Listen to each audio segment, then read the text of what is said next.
It'd be funny if they.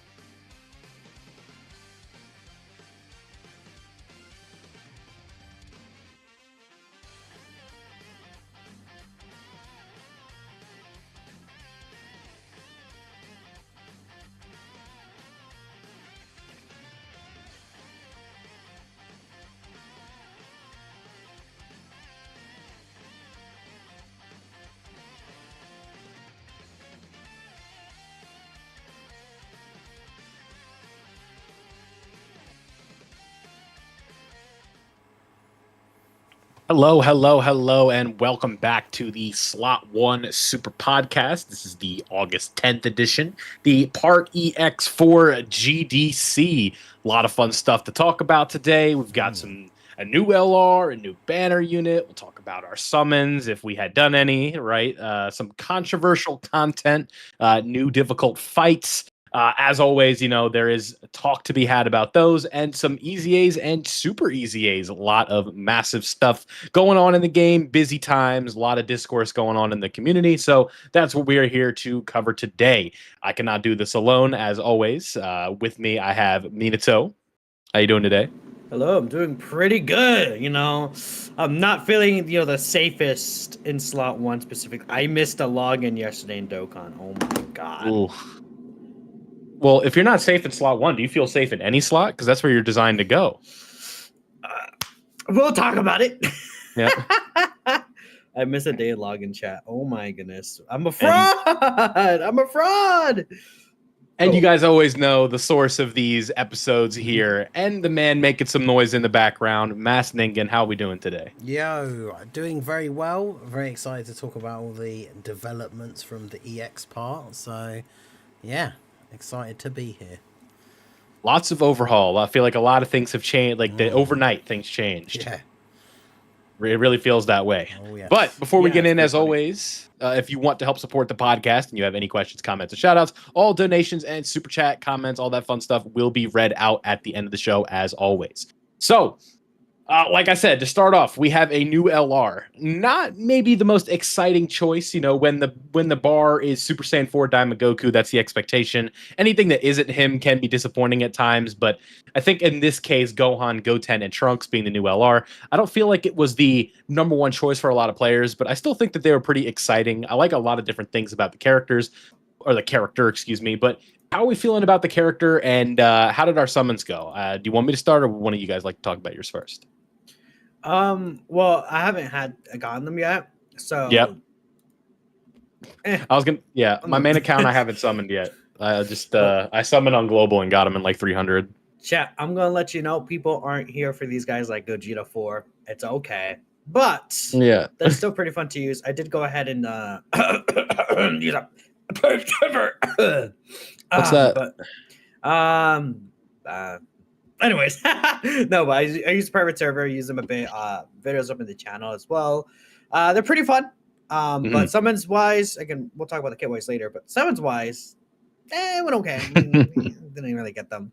I mean, post Global Dokkan campaign, I'm sure a lot of people know, even though this is the EX part of the Global Dokkan campaign, a lot of people's stone reserves are pretty dried up. So Yeah. I'm sure a lot of people who weren't like necessarily expecting this character may not have been able to get them unless they got very lucky.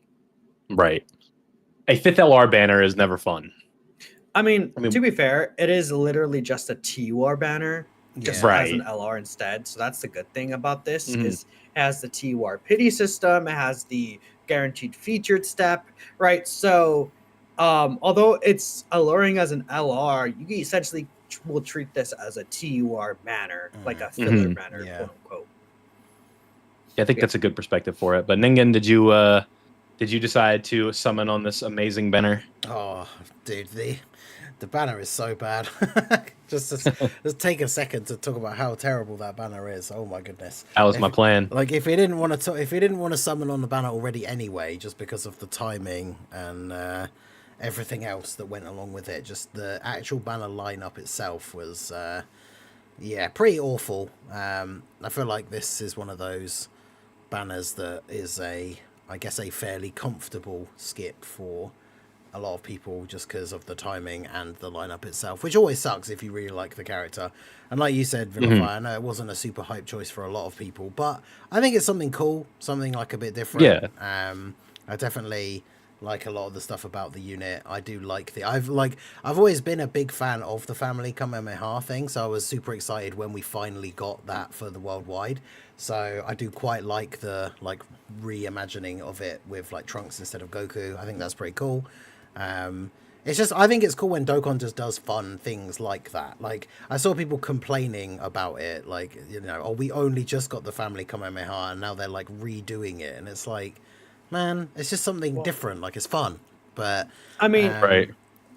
I think sorry to butt in, but the only thing about that is I get that. It's just that there's still a lot of characters that do need representation, and this kind of has already been represented in the game before. So I don't necessarily blame people for being upset, even though it is a Dokkan original idea in a sense. It is kind of just a lot of the same moments that we've already seen in game redone when there's a lot of new stuff that hasn't been in game. Even not even considering Daima, there's still a lot of characters that we have not gotten actual representation for. At least, like, you know, maybe we did in 2017, but it's a different time now. So yeah, I think it's. I'm thinking about it kind of like part and parcel with the whole thing. Like, I could definitely see that as like a good, like, people being annoyed potentially that it is like a Goten, Gohan, and Trunks. But like, I think as a package thing, since that is the unit, it's like there's obviously not a lot of things that they do together. So I think the idea of taking that and like reimagining it with Trunks, I think is kind of cool. But yeah, that was cool too. Animations are good overall. They're not like obviously Super Saiyan 4 Gogeta level, but they are good. You know, I'm always one of these people like Gohan's is it 12 key. Like, it looks really good, like the close up and everything is really crisp, but I am one of those people. I think I have been ruined by some of the bigger, flashier things. Like when someone's super attack is basically just he just does a diving kick. Like, it's not the most exciting thing, but it still looks really cool. Like, the quality is still very good. But yeah, I got fairly lucky. I got them on the guaranteed featured of the third rotation, so 450 stones. Got a Zeno, which is the first one I've had for ages. Even the new units that I've pulled during the GDC and like just before were off of like other animations. I haven't seen Zeno for ages, but yeah, that came up as the 450 stone mark. And then I immediately traded all of my coins in for Dokkan Festival coins, so I wouldn't be tempted to summon anymore. Happy to just have them at 55%. I would say overall, if you want to mention that as well, I guess, depending on how you guys got on, like, overall, the GDC has been very, very good for me in terms of luck. It's only... Goku took me like 1,100 or something, I want to say. I know it's in multiples of 150, isn't it? So it's like 1,200 maybe? Yeah, 1,200. The attack percentage? No, I'm thinking about the rotations. Like, it's 100. They're in multiples of 150 stones because they're all 3+1. Okay. So yeah, it took me 1,200 stones to get Goku. Like everybody else, it was like Rose in 150, Omega in 150, Gogeta off the free tickets, and then these guys off of 450. So I think I worked it out. It was like my total GDC spending was like 1,950 stones to get one copy of all 5 characters. So definitely very happy with that. Could be way worse. Yeah, exactly. Like on average, because like sometimes, you know, we've all had those things where it takes you like 1,000 stones to pull the new unit. So like just under 2,000 for all 5, I would say, is pretty good as an average. The second set of tickets didn't get me anything, but that's fine. I feel like you did definitely bounce back in part 2 with the Omega and Gogeta summons. It took me a while to get Omega. I never counted how many stones I had used, but I will say, again, your Gogeta and Omega's kind of luck. I got like kind of the reverse of that in part 1, where I did get very lucky with those part 1 characters. So I think for me, I probably I did end up hitting the pity coin, I think. And okay. Did I end up hitting the pity coin? I don't even know. I don't think I did hit the pity coin cap. Maybe I should go back on those banners. But yeah, I actually I could double check right now. Actually, I don't think I actually hit the pity coin cap across the 4 banners. So with that, that means that I didn't even hit. Oh, wow. How many stones is that in total? Well, it would be 2,500, but that's obviously Yeah. not counting all the SSRs and stuff all that the you can trade in. SSRs, That's why so- I got to pity with what, not counting those Goku, like the Gohan summons. There was probably like 1,500 stones spent total, I think, something like that. And I'd got to the thing. I The know one on thing I Gohan's do really banner- like, I will say, like, I know the pity is a lot, and we talked about this obviously when they introduced it for the anniversary and stuff, and people saying, oh, it's so many, like, and obviously the bonus thing being that it spreads across the 4 banners, especially if you've been saving up a lot to go into part 1. I was in that position, like I think I was in the anniversary, going into part 2, where I already knew like the amount of stones that I had ready for part 2 were going to get me to the pity. So it's quite nice, like going into part 2, knowing that like you are going to get one of the characters. So I did actually hit pity for Omega. That's why I went until I got pity until I got Omega, so I could do a bunch of videos on him. Which did help out, of course, because like it's a whole other Dokkan Fest LR for content, of course. And yeah, that's why I got Omega. I didn't even get Omega from summoning. I got him from the pity system, which is why the pity system could be so good, especially if you go in with like, okay, I mean, we talked about this before, but because of the pity system, you can go in with a certain amount of stones. You always want to summon on these big celebrations like the global anniversary right now or the GP anniversary in a few months. Like these anniversary celebrations, you want to save your stones for. And I think those should be the 2 big targets.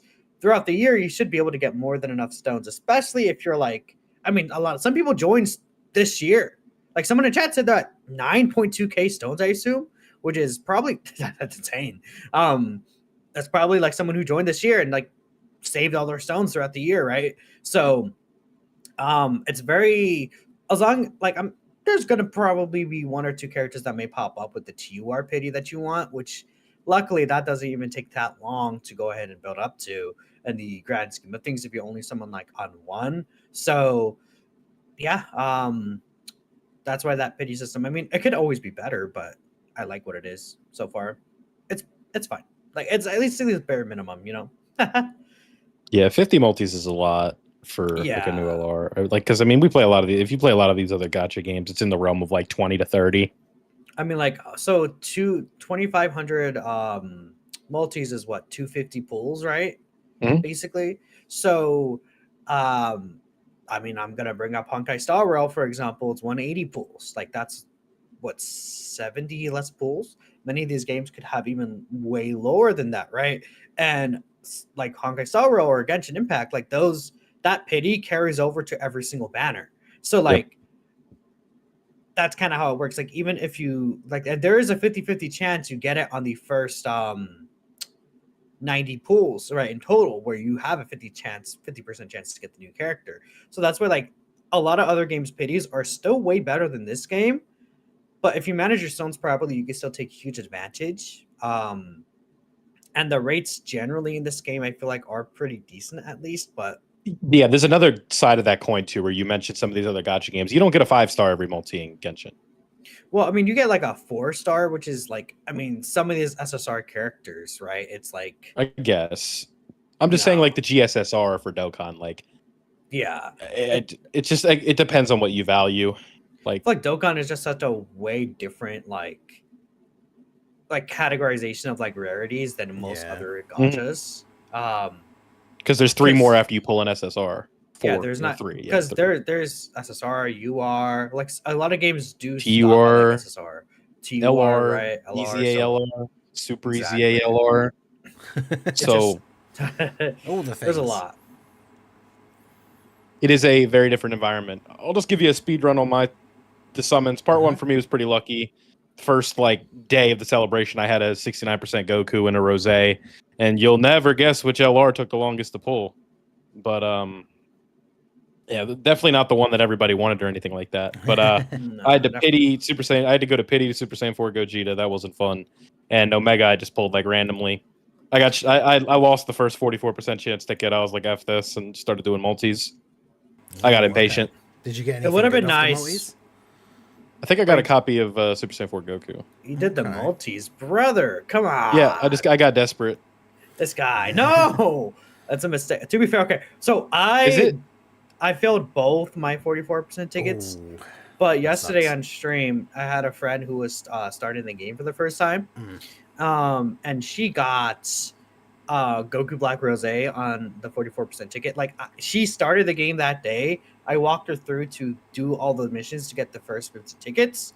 And she was able to get 50 tickets and got Rose like on the first day. Damn. So it is theoretically possible that a new player could go through and get 50 tickets on the first day, and then after get one of the brand new characters. You imagine like you do that if you're a new player, you manage to get Rose off the tickets, and then you just farm up the clones, and then you've got a team that can beat like most of the events in the game. Like that's exactly what I was thinking. That's crazy. Right? Yeah. So she gets that team with the full Rose clones. It's all set to go, and then it's like, oh, you can clear literally at least 95, 99%. You can technically clear all content if you know really what you're doing, but you can clear like using items, right?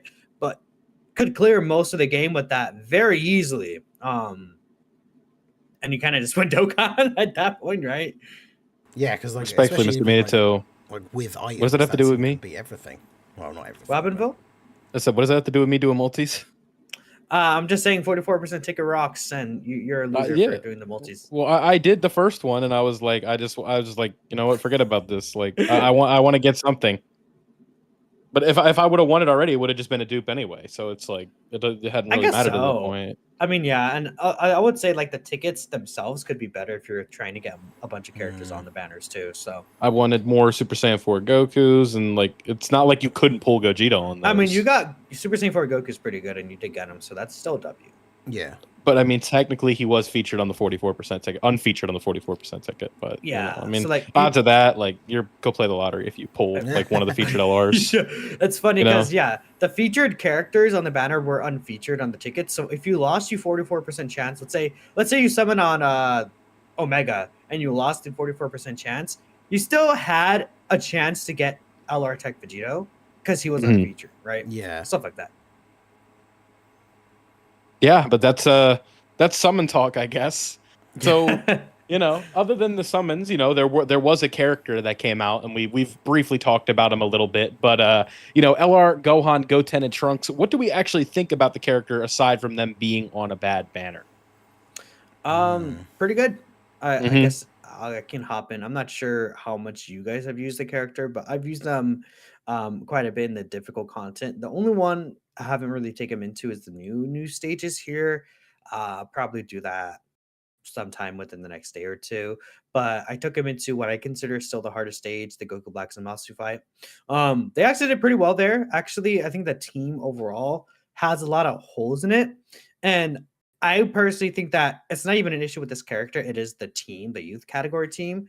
Because you could run like hybrids and stuff like that, but Goten and Trunks are like the main powerhouse of this card.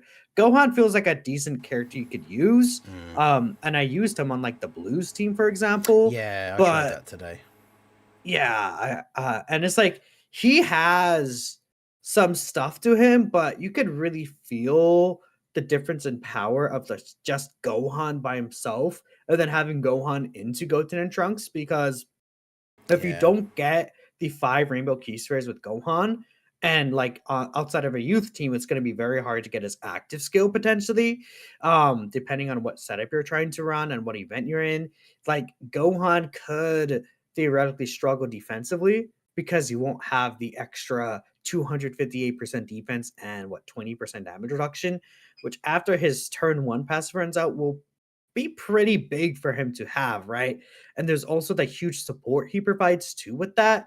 Though there's some certain team builds you can do, like even on the Blues team. I believe I ran Super Saiyan 3 Gotenks and then LR Goten and Trunks because they both are youth characters, and they're pretty good overall.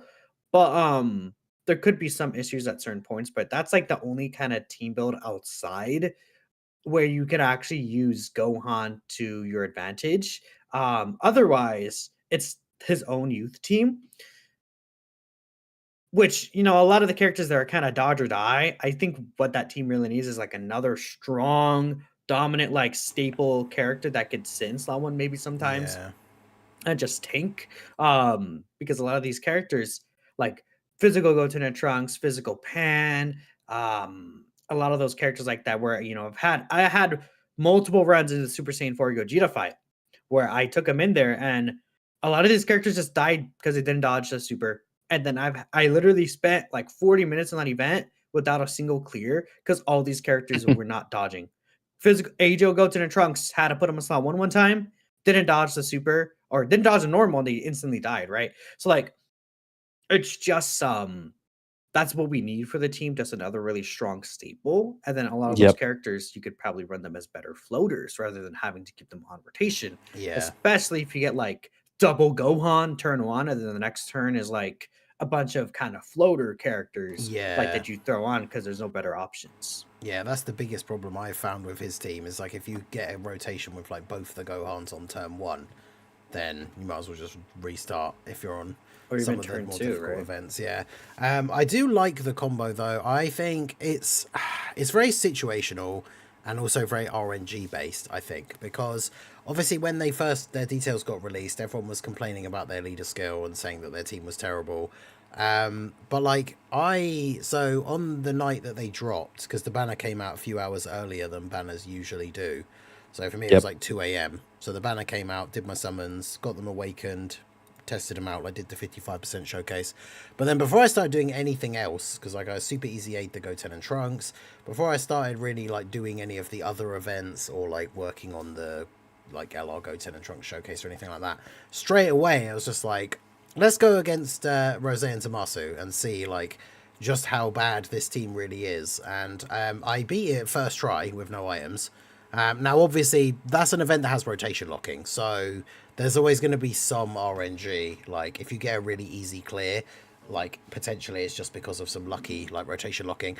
But there's some of the ways that the team works together that I think are really, really good. Because, like, Gohan, obviously, especially with Rose not, like, built up yet, like, Gohan's pretty tanky on the first turn. And then you have, depending on your rotation, because you can get their active skill conditions met, depending, again, a lot of it is things falling into place. I've had a lot of these runs where it's like you have Gohan on turn one and he can tank relatively well. Then on the next turn you get Goten and Trunks out and they dodge pretty much everything, and then by the next turn, whether it's turn like 4 or 5, you can potentially have the physical Goten and Trunks active skill, so then you can put them in slot 1 and they dodge everything.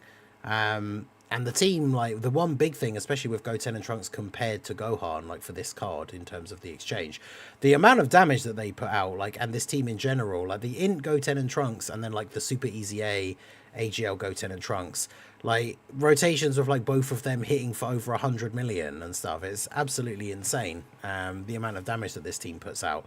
And then you can have, like, Path to Power Kid Goku on there, who's making some rainbow orbs, giving a little bit of extra damage reduction. I quite like running him on the team. Yeah, like, I think whilst it's not perfect, and like Minato said, it does have a lot of holes, there are certain events where it can be more awkward, like the Gogeta one, because I think that event is awkward for a lot of team builds. We have to think differently because he supers, like, in those last 2 slots so consistently, and this team does have a lot of characters that will then have to rely on dodge in that situation. But for the most part, I think their team is way better than people seem to be making out, like, when their details first dropped, right? It was pretty much like, oh, you know, their team's gonna be unrunnable, like, it's so terrible. And then it's like, yeah, like, even I haven't done it as a video, like, we were just messing about on stream, but even the new fight versus Gohan, like, I've no itemed with their team. Like, I feel like their team, you can run into issues, and like RNG is always a factor, both good and bad sometimes in these runs, but I feel like their team is really good, and like it can beat all of these like end game events. So whilst it's not the craziest team and it doesn't have some of like people's, I guess, like the biggest, newest like favorite units on it, I think it's really good. And it's something that we will obviously see a lot of buffs for in the future as well, obviously with hybrids and stuff. Like, yeah, I feel like the team's in a good place and will potentially just get better with time. So, yeah, I think overall they're very, very good, and I have very much enjoyed using them. I was very much impressed with, like, the 55% Goten and Trunks doing, like, 100 million super attacks and stuff, so... Yeah, I mean, they could hit super high numbers, and it makes a lot of sense considering. I mean, the amount of attack they get on a full youth team is ludicrous.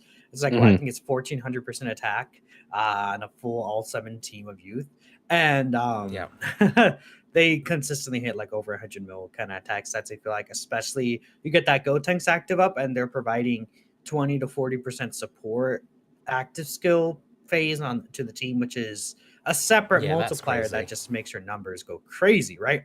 And to me, it really feels like this team is kind of like you wait till you get Goten and Trunks out. It's like kind of like turn 3 of the team, if that makes sense. Where turn 3, you have a lot of abilities. You have Yep. If you're running S tier Pan, you have a full passive. If you're running physical Goten and Trunks, they have their guaranteed dodge. The Goten and Trunks of this LR has guaranteed dodge, right? Many of these characters have like abilities that like on turn 3 or beyond, it's like that's when the team becomes really good and becomes super safe. Where that's why I feel like, what this team needs is a character like earlier on can just be a staple until you can get those kind of abilities up.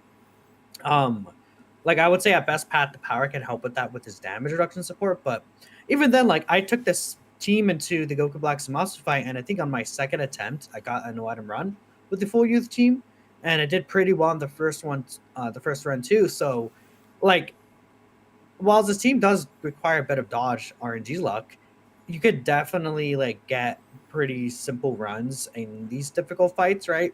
Yeah. Honestly, I would say the most difficult fight for them is the Gogeta Super Saiyan 4 fight. Yeah. Even over like the Goku Black and Zamasu fight too. So especially because Gohan himself is like not doing terrible damage when he's like it just like, it especially helps when he's attacking Zamasu and he's type advantage. Like you're able to get Zamasu down pretty decently quickly, I would say. And especially when Goten and Trunks are out, Zamasu's especially out of there if he's not already. Yeah, he just gets annihilated. Yeah.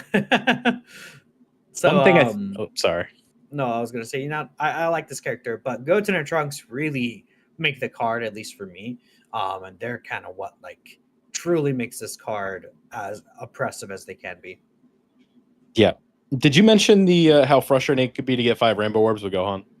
No, like not with orb yet, pathing and stuff like that. I responded to Slavic's tweet. Slavix was like, "Oh, what kind of mechanics do you guys want to see like introduced in the next upcoming? Because we know there's going to be a like I think version 6.0 is what we're expecting it to be, like a app update, which should be a pretty huge app upgrade. Honestly, considering it's going to be a brand new 6.0 version, if that's the case, and." Yep. With that in mind, there could be like a new mega mechanic introduced or something. I would say what they should change, a lot of people were saying same name linking, but the ability to choose your orb path would be what I would want, because there's been so many turns where I could choose the 5 rainbow orbs, but nope, I actually have to specifically choose this orb because there's like 3 tech orbs on the side, or there's 4 like in orbs on the other side, right? It's in orbs that normally throw you off, because like I think that's a good thing. I think we've talked about this in the past with characters that do this, where like they've given him that good thing where because he gets so much extra key per rainbow orb that it normally tries to prioritize the rainbow orbs. But then because obviously each one gives him like 3 extra, but then if you have like a couple of in orbs to the side, then obviously it will grab those because it still gives more key overall. Which is a little bit annoying. Yeah. I have found though, like having Path to Power Kid Goku and the Tech Gotenks like on the team, both as rainbow orb changers, I have actually been able to get the 5 rainbow orbs for him without having to use his active skill. Because I think on the full youth version of the team, you do ideally just want to use like both the Goten and Trunks active skills to buff everybody. Well, so it can be a little bit annoying. The only issue with Gotenks on that team that I don't really like is that he can't get his final trump card passive. Yeah, and he only gets the 170 as well. Like it's a bit awkward for him, but yeah, in certain fights he's still good. Obviously, like if bosses have Ki Blast super attacks, he can still be quite good for that event because his damage reduction is so high. But I took him in that Gogeta fight, man. He took like 300k from a normal. Yeah, he's got to that point where normals are sort of an issue for him if he doesn't have that big defense proc already, which it's not even that. It's more so like it's because the defense proc will only last temporarily, if I'm not mistaken, anyway. So even if you would counter Key Blast Super, if he takes damage from normals, he'll still take damage from normals because it's the 777% defense temporarily against a super attack. Yeah, And no, it's the the issue- seven, the it's- 777 that can proc is then active for the rest of the turn, but he gets Oh, yeah, it extra says high damage reduction chance. against Yeah. Key Blast Supers specifically. The But biggest he- thing is like it's just that 33% reduction. It's a huge chunk. And it was like, okay, because Gogeta always supers at the end, so it was Gotenks to slot 3 before, like after Gogeta supered and before his second super, because he already had the attack rates. So that's why Gotenks died to normals there. But he was also type advantage, and it's 170% leader skill. It's just not a thing that will usually happen outside of this team. Yeah, Which is why I'm like, I think you could run Gotenks on I like the Fuse Fighters team with the Gohan and then like LR Goten and Trunks, and then like that can get Gohan's like full passive there, and you could help out with Gohan getting Rainbow Key Spheres, but the youth team might be a little bit of a struggle. The issue with Gohan is that he has 3 Keeper Key Sphere obtained or Rainbow Key Sphere obtained. He doesn't get 4 key like AGL Gogeta, because AGL Super Gogeta gets 4 per Rainbow Key Sphere, and he always will target the Rainbow Key Spheres from what I found. Gohan is missing that 1 extra key because the int key sphere they're close enough to give him the like to make him root that way. But they should just let us choose our path, honestly. yeah, that would be Yeah, good. I think that makes a lot of sense. All right, so Goten, Gohan, and Trunks. I guess kind of like real quick, I had 2 additional questions here for this character. A, where do we rank them in the overall list of units right now? Just more talking about the new LRs, right? And then also, do we think that their team will get the buffs that they need? I think yes, we should be getting like a Extreme Z. I'm thinking an LR EZA will come this week.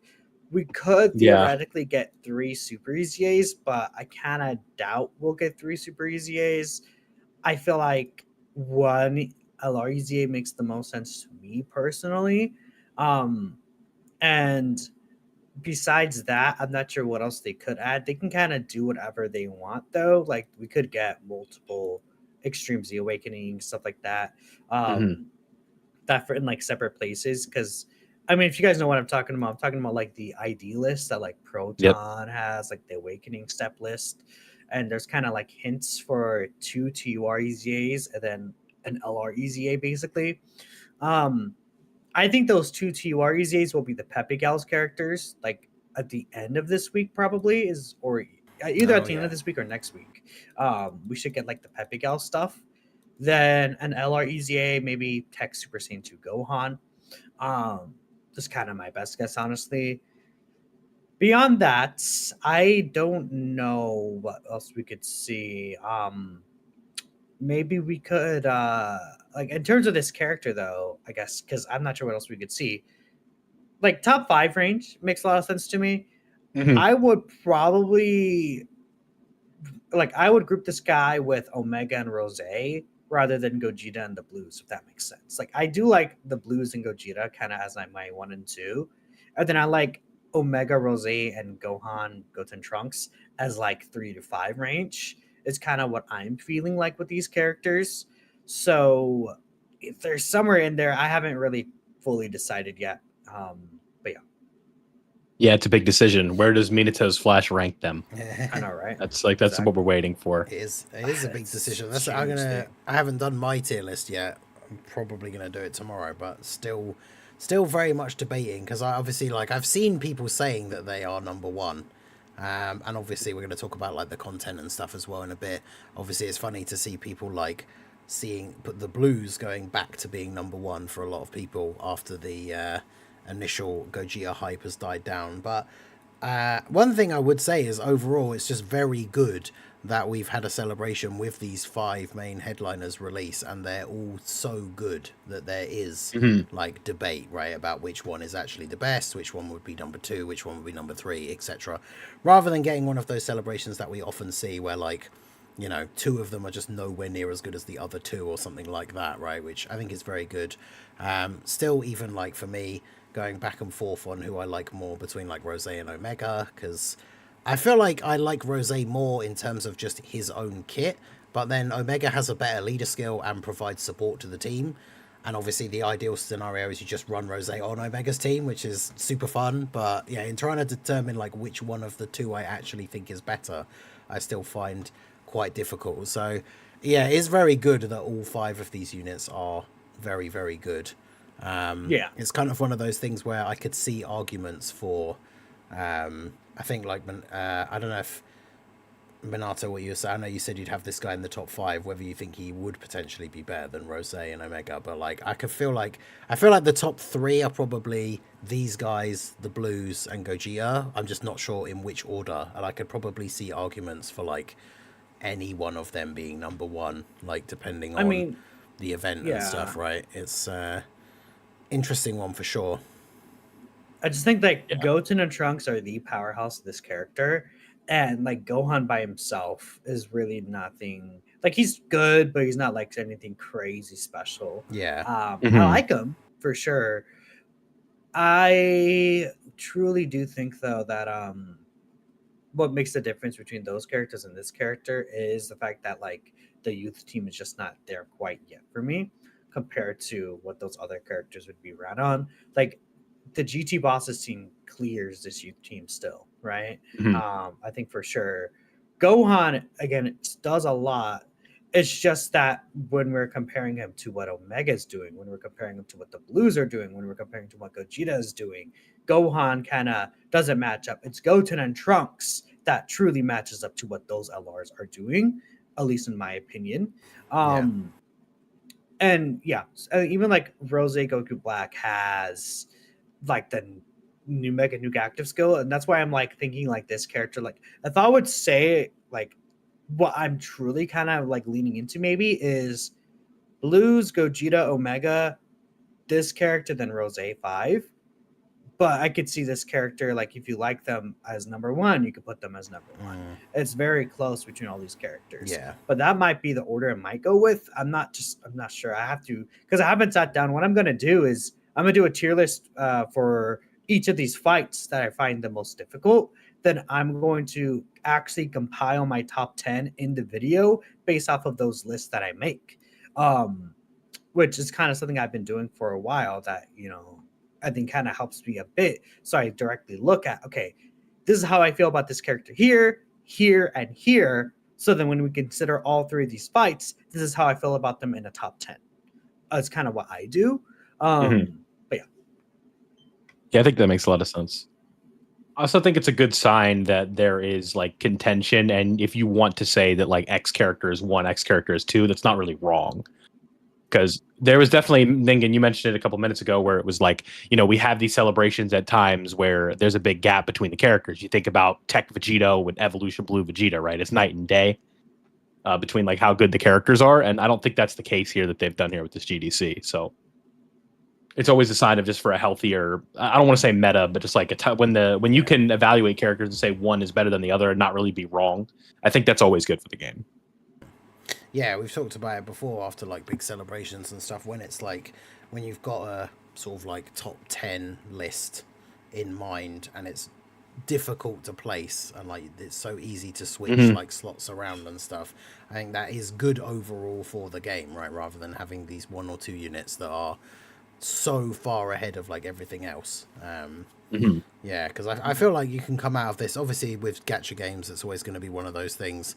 You're always disappointed if you don't get a specific unit out of the bunch or whatever, but I feel like you could come out of this celebration and as long as you've pulled one of the new units, you have pulled a unit that is very, very good, right? So Yeah. it's not one of those like, you know, if you came out of the 10th anniversary and you'd only pulled Blue Evolution Vegeta, then I can imagine you'd be very disappointed. Whereas if you come out of this and you've only pulled, you know, whichever one people personally consider the worst one, whether it's Rose, Omega, whatever, like you've still got a great unit, like can make a good team. Like we said, even with Rose, as much as Super Bosses is a bit shaky, I feel like leader skill wise, Rose might be the worst because GT Hero's got so many buffs. But you at least do have the backup of having like the free clone team, which can do most of the content in the game as well. So like, yeah, all of the units in a really good spot, which I think is really good. So they've definitely done. I think well that's why. That's why, like, I would probably have like Rose under these guys, because I feel like the youth team is like arguably on that par. Super bosses are better. I would probably say better. Oh, I think it's better, 100%.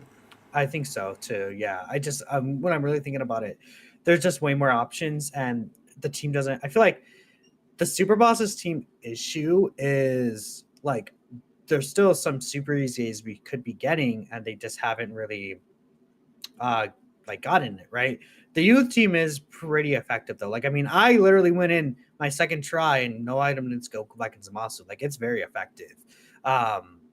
Super bosses, like I feel like can struggle in some of the other fights. Like the Goku Black Zamasu team, that tech clone does so good, but then after that, it's like a lot of these fights could be a bit shaky with some of them.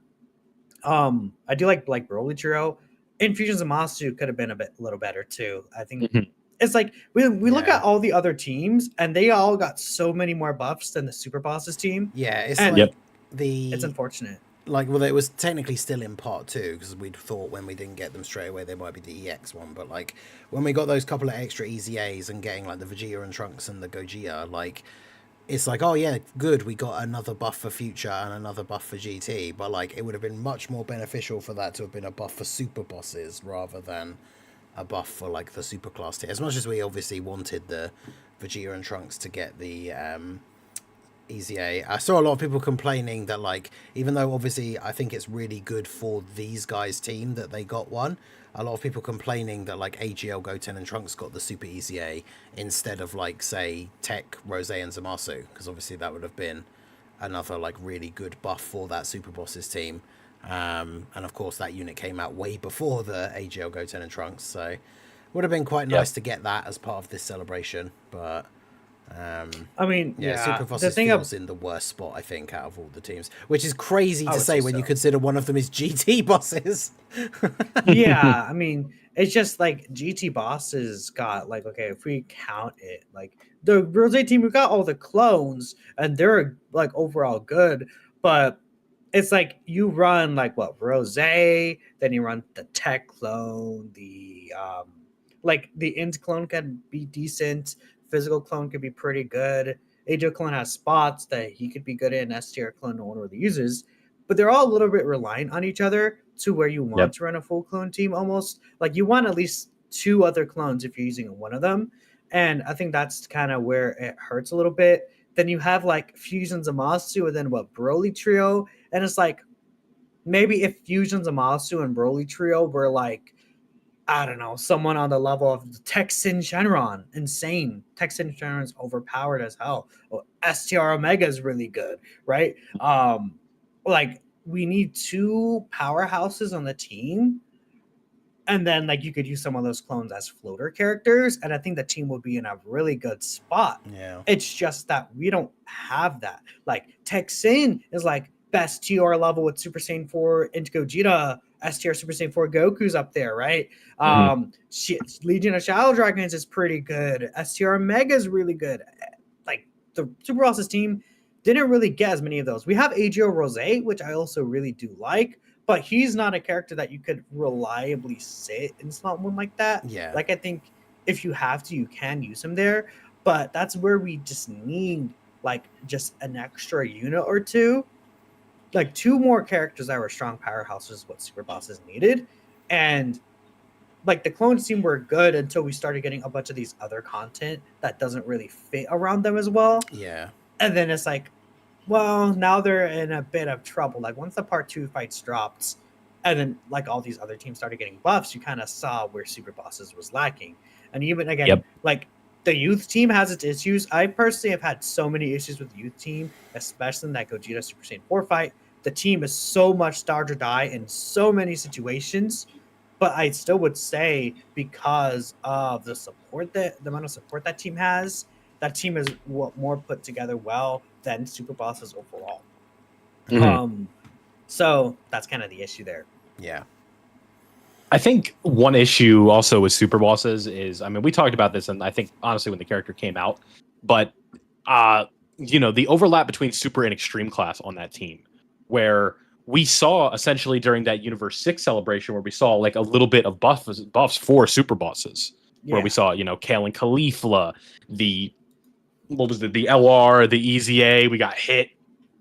And so we have all these different Super Bosses characters that they already did. So maybe from a development standpoint, they think, oh, we already addressed the Super Bosses team a month ago, or 2 months ago in this case. Yeah, the issue is, again, like Kale and Caulifla is just something really link well. Hit doesn't link Exactly. well. Jiren is like a super class character. Like, I had to use Cell Max to get like my know how to run for the Gogeta fight, which it's funny. Cell Max is actually pretty decent on the team. Wow, that's crazy. Because of his target active skill. I mean, post active skill, that boy's at like 13 mil defense. He takes double digits from that Super Saiyan 4 Gogeta Super, right? With his damage reduction. But that's where it's like, okay, the team needs more options, right? When you really think about that in that way. Like, that's why people really wanted Tech Goku Black and Zamasu Super EZA. Tech TUR Fusion Zamasu Super EZA, right? We probably need like a base from Goku Black Dokkan Fest would probably be the best thing for this team. And then we get a celebration, like a banner unit. Maybe just a new Zamasu in general. Yeah. Could be good for the team. A really good sub EZA for that AGL based Goku Black would have been good because he was the banner unit during the Tanabara, right? And they did both the LRs. So if they'd done him at the same time, I feel like that would have been really good for the team as well.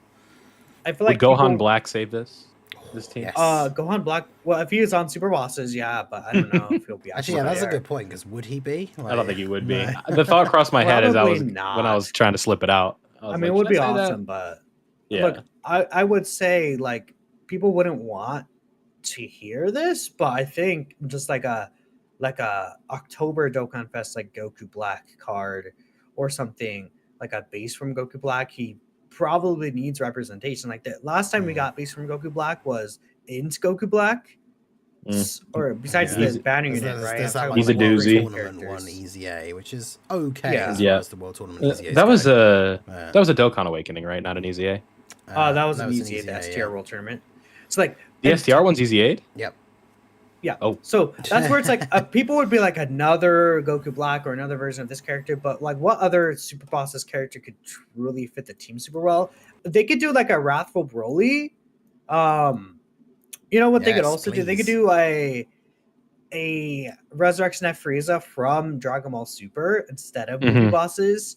And then if they want to be nice, give him Big Bad Bosses, then he would be huge. Like, imagine being able to run AGL, EZA Golden Frieza on here, but he doesn't fit Super Bosses, unfortunately. Right. So, like, that's where, like, getting, like, a Resurrection F Saga Golden Frieza, and if they give him Big Bad Bosses, like, because they've kind of gone around and given certain characters certain links depending on what they need. Like we saw with Super Saiyan 4 Gogeta is getting Saiyan Roar. So, like they give that to that Frieza, he could potentially be like a super like good option here. But yeah, it's like Super Bosses, like most of the options that are potentially coming have already EZA'd. So we kind of just waiting for Super EZAs that won't come for a very long time. Imagine like a base Goku Black Dokkan Fest who is essentially like Extreme Glorio. So you just run him on the team as a floating support, and then I don't know. Well, I maybe like another potential slot 1 character. Like I want someone who will be on rotation. I don't want another floater. The clones could handle the floating. We need another character on rotation. Yeah. Say it with your chest. Like I think a Zamasu banner unit, make him Mega Immortal, sits in slot 1, invincible. He does like 200k damage. I don't care. Let him Mega Tank. I was gonna say make him like the sort of like Chilai was on release, where like the damage is just non-existent, but super strong defensively. Like that'd be really good for that team. Immune to negative effects. Make him not make him not stunnable. Make him not sealable. Make him the big thing with like the Vegeta and Trunks EZA is it gives you that opportunity to actually run like the Vegeta part of the Goku and Vegeta card. And that's the big thing I find with that Rose team is I'm always running Rose in slot 1, so I basically never use Zamasu. So then if we get a new Zamasu that goes in slot 1, you'd have that opportunity to actually use the STR Zamasu every now and again. Like that's why I wanted Fusion Zamasu to be slot 1, and it could have been so easy to make him a slot 1 character. Make him because he gets these stats when attacking at a certain key. Make that defense when receiving an attack, but they didn't do that. So that's where Infusion Zamasu, whilst he's a good character, did not fit what this team needed.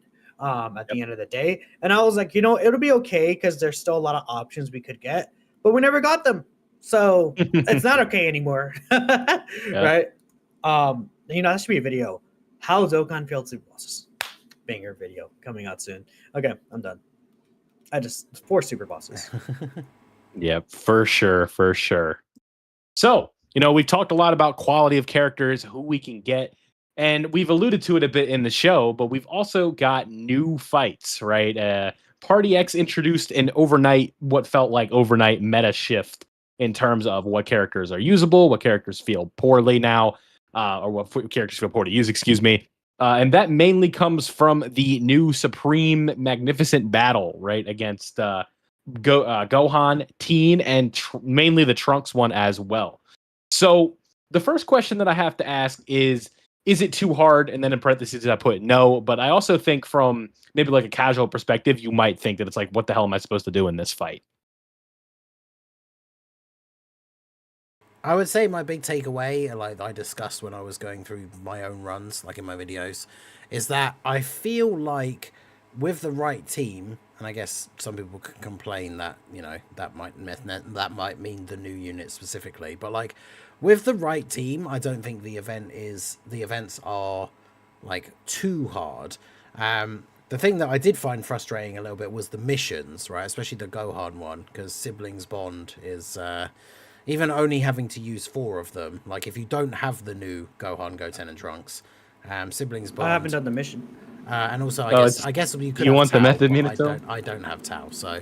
But yeah, like Siblings Bond was a bit tough, but obviously then when you jump into it with like the Omega team or the actual Gohan, Goten, and Trunks team without having to worry about Bond of Friendship or like I've got a couple of no item runs on those new events, but not the ones like for the missions specifically. So I thought the missions were quite hard. The one thing I will say that I do kind of like about them, like they are super hard. It's crazy to have like bosses that are, Kid Trunks. Like Goten really wasn't that bad, especially when you realize that like he always supers in slot 3. But then when you go on to Trunks and it's like he does an 11 million damage super attack like straight away. It feels kind of crazy, but the flip side to the event, and same with the Gohan, is that they just don't have a lot of HP. So I feel like they're a kind of different style of fight compared to the other ones, where they can be a lot shorter and they are more just about you just go in and have to like destroy the boss as quickly as possible, which isn't that hard because they don't have as much HP as some of these other fights. So yeah, interesting, definitely challenging for sure. But like I say, I think the missions was the part that I found the hardest overall. Mm-hmm. But using any team you want, like I thought they were considerably easier. But yeah, definitely interesting. I think they're a good addition in terms of tough content in comparison to the other tough content that we got. And of course, the interesting thing is that those aren't the last stages, so I can't wait to see what the next ones are going to be like as well. Right. Yeah. I think I found like a lot of fun with these fights. So fun, honestly. Like screaming, like just shock, surprise. Because I like to go in blind for these fights. So when I had my Super Saiyan 4 Gogeta get hit and instantly one shot by Gohan, I was like, I was like, that's crazy. It was so fun. I really did enjoy these fights, and they are designed differently. A lot of people don't like them. I think, the thing is, people have to understand not every character or every setup is going to be good in every other event. And people call this a gimmick fight because of that. Like, and Fat Boo is good here. Tech Androids are good here. That makes this a gimmick fight. But it's like, no, you just want to use different characters. Let's say maybe during the Goku Black and Zamasu fight when that came out, people were like, I'm not going to count this fight because this fight's kind of gimmicky. And actually, there could be other fights later that are a lot different. So I don't know why we're considering this fight when there could be harder fights. And guess what happened? That fight is now a staple in many people's like kind of head. And I think that could happen to the stages that will happen. Maybe not these 3, but the fights that we'll get later on in the celebration. But it's like, you use different characters in different events. And because of that, the devs want you to use different teams. They didn't want you to use the same team for all 6 events. They would like you to have variety in who you're building. Like, are you gonna say, oh, I really like S tier Pen, but she's not that good in the Gogeta Super Saiyan 4 fight, so it's kind of a gimmick fight because of that. It feels like an excuse to be like, oh, I don't like these characters, and the characters I like aren't that great here, so I'm gonna call this a gimmick fight because my characters that I like to use aren't the greatest. That is literally someone that I know, I think is a regular for both, if not all of our channels, I think commented on your tweet, where it's like, a gimmick fight is a fight where my favorite character isn't good in it. Like, was that Rocket? I think it was Kev, so I think or something. But yeah, it's like it's a gimmick fight if my favorite character isn't good there, basically. Exactly, right? And it's like, the whole gimmick thing is so funny because so many of these bots just have so many passives, so many different abilities now, and like the devs are like, yeah, everything, like technically everything's a gimmick fight. Yeah, right. So you're technically right, but that doesn't mean you discount the fight for nothing, right? But that's my opinion. Someone in the chat does make a good point as well, though. The other thing that is frustrating is that they're still doing the new Supreme Magnificent Battles and stuff with the limited attempts per day, which is very annoying. I think that's the only thing I understand people being annoyed by. Yeah, because something like this is super hard that could just blow you away straight away on turn one. That kind of thing can be fun to just keep like throwing yourself at it and see like how it goes, when you know you can do that as much as you want, and not like, especially on the first day, where it's like if you lose like 4 times or 5, depending on whether you get the power level bonus one or not, and then it's like, okay, well now I know this is my last try, and then you load into it and it's like, oh great, I've got a terrible starting rotation. So it's like, I guess I'm doing this tomorrow, like, because I was doing I think it was the Gohan fight that I couldn't clear the first day, and my last attempt I loaded in with, again, because I was still pretty much blind and not sure what to use, so I was just kind of trying out different units. I put both the year 7s on there, and I got both of them turn 1. So that means I can only float one of them off, and the other one was kind of GG cooked the next day. It's your background. Yeah. Just change the wigs. Oh yeah, I know. My first run into the Trunks fight, Vegeta and Trunks died instantly to a super from Trunks. Yeah. What slot? Very funny. Slot 1. Yeah, that's some of the memes have been pretty funny. Some of the Kid Trunks memes that I've seen with this. Yeah, I just think it's like, people maybe also take things a little too seriously, where it's like, these are just, at the very least, these are fun fights. The silly use different characters, but people take them so serious, like agenda pushing sometimes. Yeah, like you bring up a good point with just like character agenda and, you know, slanderous sort of stuff, right? It's like, I mean, we saw this right away. I'm not going to name names, but like Vegeta and Trunks EZA, and I'm seeing clips on Twitter of them dying in slot 3. It's like, okay. That was such a funny week. Like, I would say that only, like, people did it in events that weren't Goku Black Zamasu. Like, if it was Goku Black Zamasu, they got locked and then got killed. My hands up in the air. You're fair. That's very fair. But like, it was like other events where they couldn't get locked outside of that spot, and it's like you could have easily like avoided that. I would say I know one of the people who posted one of those clips, and Serena wasn't necessarily trying to like slander them like that. It was just like, oh, I didn't know that this would happen, and then people took that clip and used it as agenda pushing. Right. So that's where it's a bit funny. And the thing people have to also recognize is that every character has a weakness. Super Saiyan 4 Gogeta, the Blues, Omega, every character has a weakness now. No one is safe. Your fave could get one shot in a week, and it is what it is. That's what it is. This is not year 9 Beast Gohan anymore. This isn't what we're doing.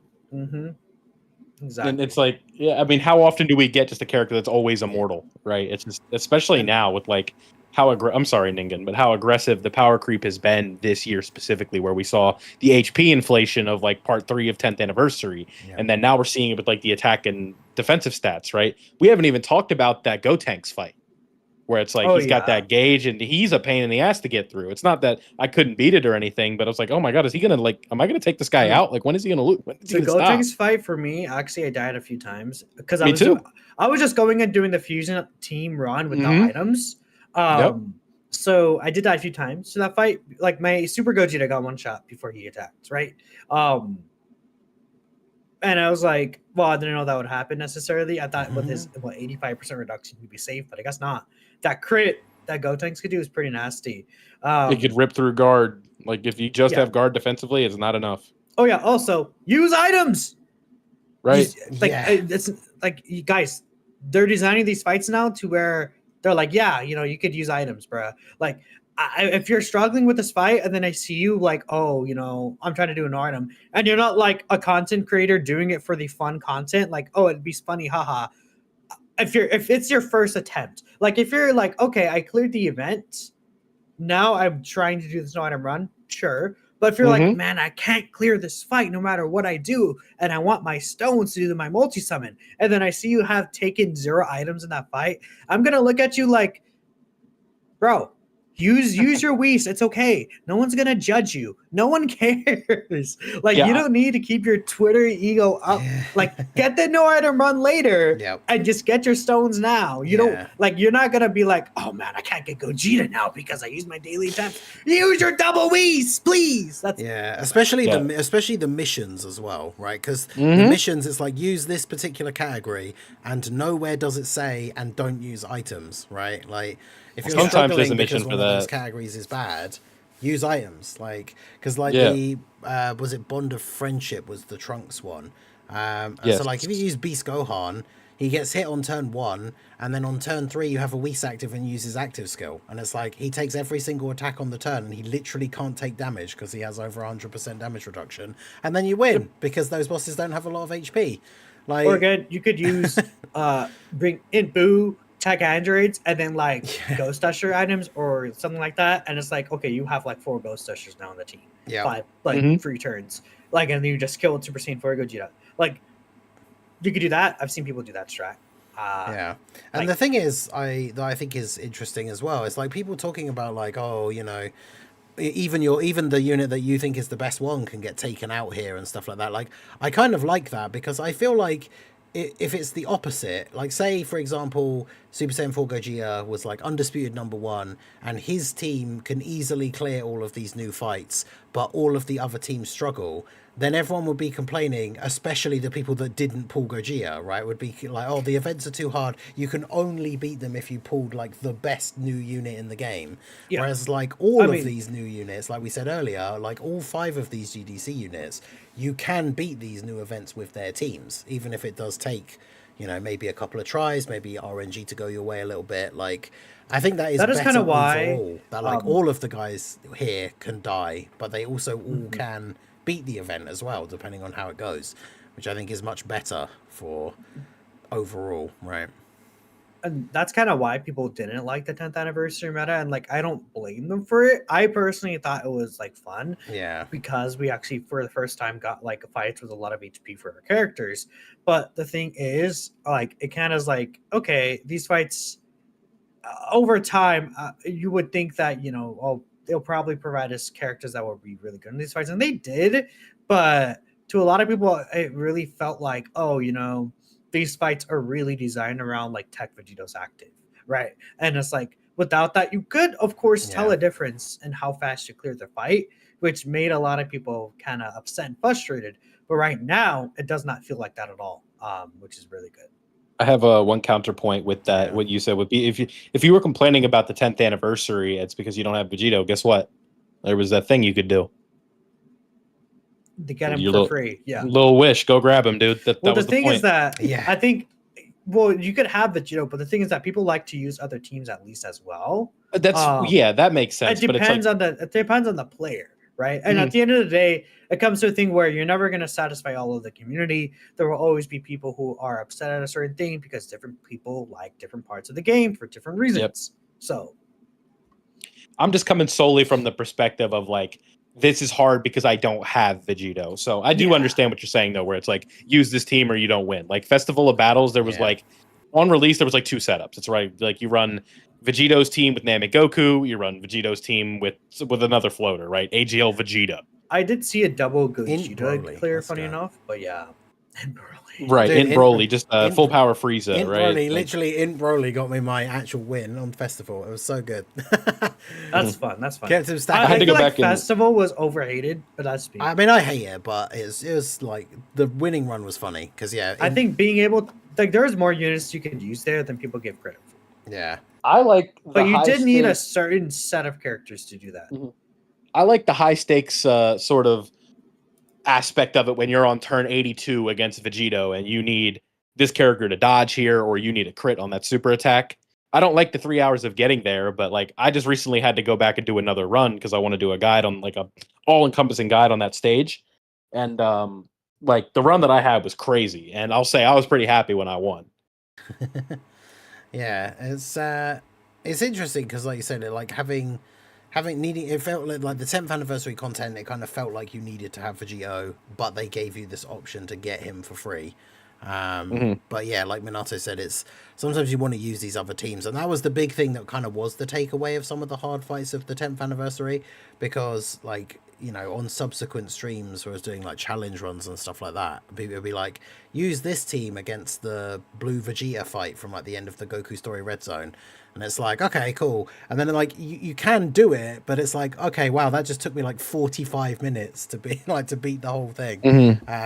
Whereas like Vegito, as soon as you get Vegito out, he just shreds through the enemy's HP, which I guess they're kind of the consequence of each other, I guess. Like Vegito being so powerful meant that the hardest bosses had to have that much HP, otherwise it would kill them even faster. But it's then that unfortunate knock-on effect to all the other units as well. But hey, boys and girls, that's power creep, so there you go.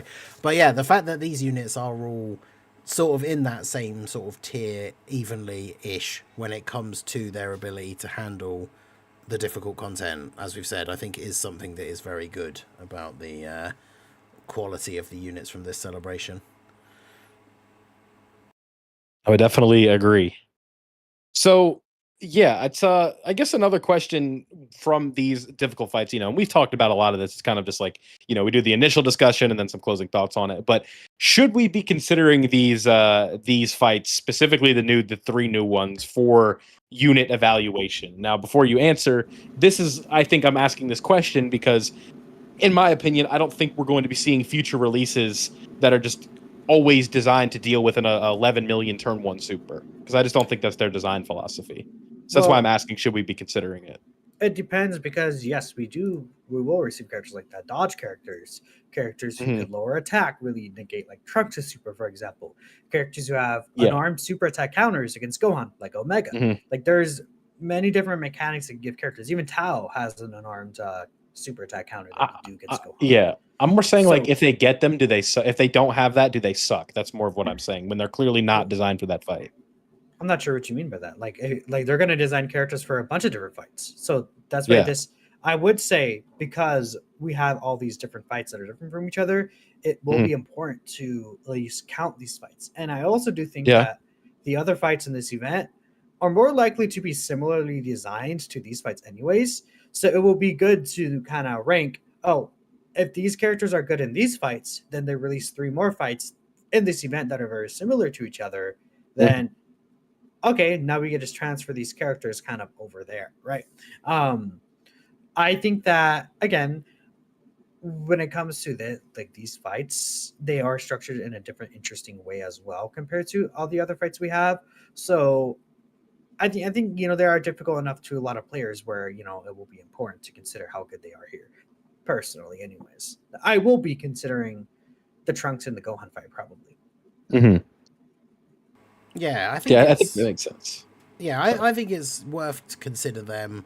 But again, I think it's something that is good for the game to have these events that are different, because then like if a new unit comes out and is really good against some of the difficult fights but not good against these ones, I don't think that necessarily makes them bad. Same with if they then drop a character that, like, say the next unit that comes out is really, really... I'm not sure how they would do that, because obviously they'd have to be really good defensively, which would kind of make them good everywhere. But somehow, if the unit was really good against these fights, but then not so good against some of the other ones, like, that then doesn't make that unit bad either. Like, it's good to have a nice array of options. I think people do get a little bit too caught up sometimes, especially if it's a character that they really, really like. And Super Saiyan 4 Gogeta is a good example, right? He's like a fan favorite character.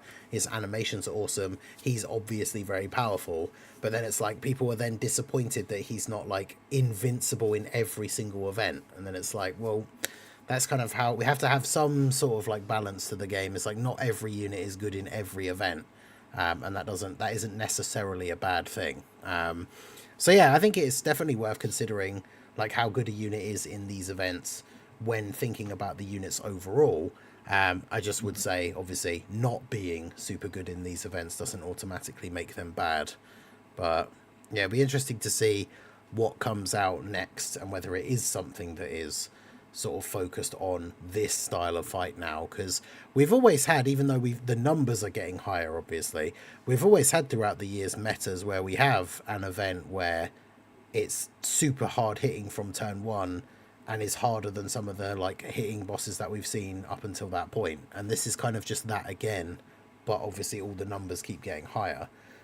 So if the next unit they release is a unit that is super, super good defensively turn one, then obviously you would think that's clearly aimed at being good for these new events that have just come out as well, which is still a good thing. So yeah, I think it's worth considering all events really overall. But I'm gonna go grab a water.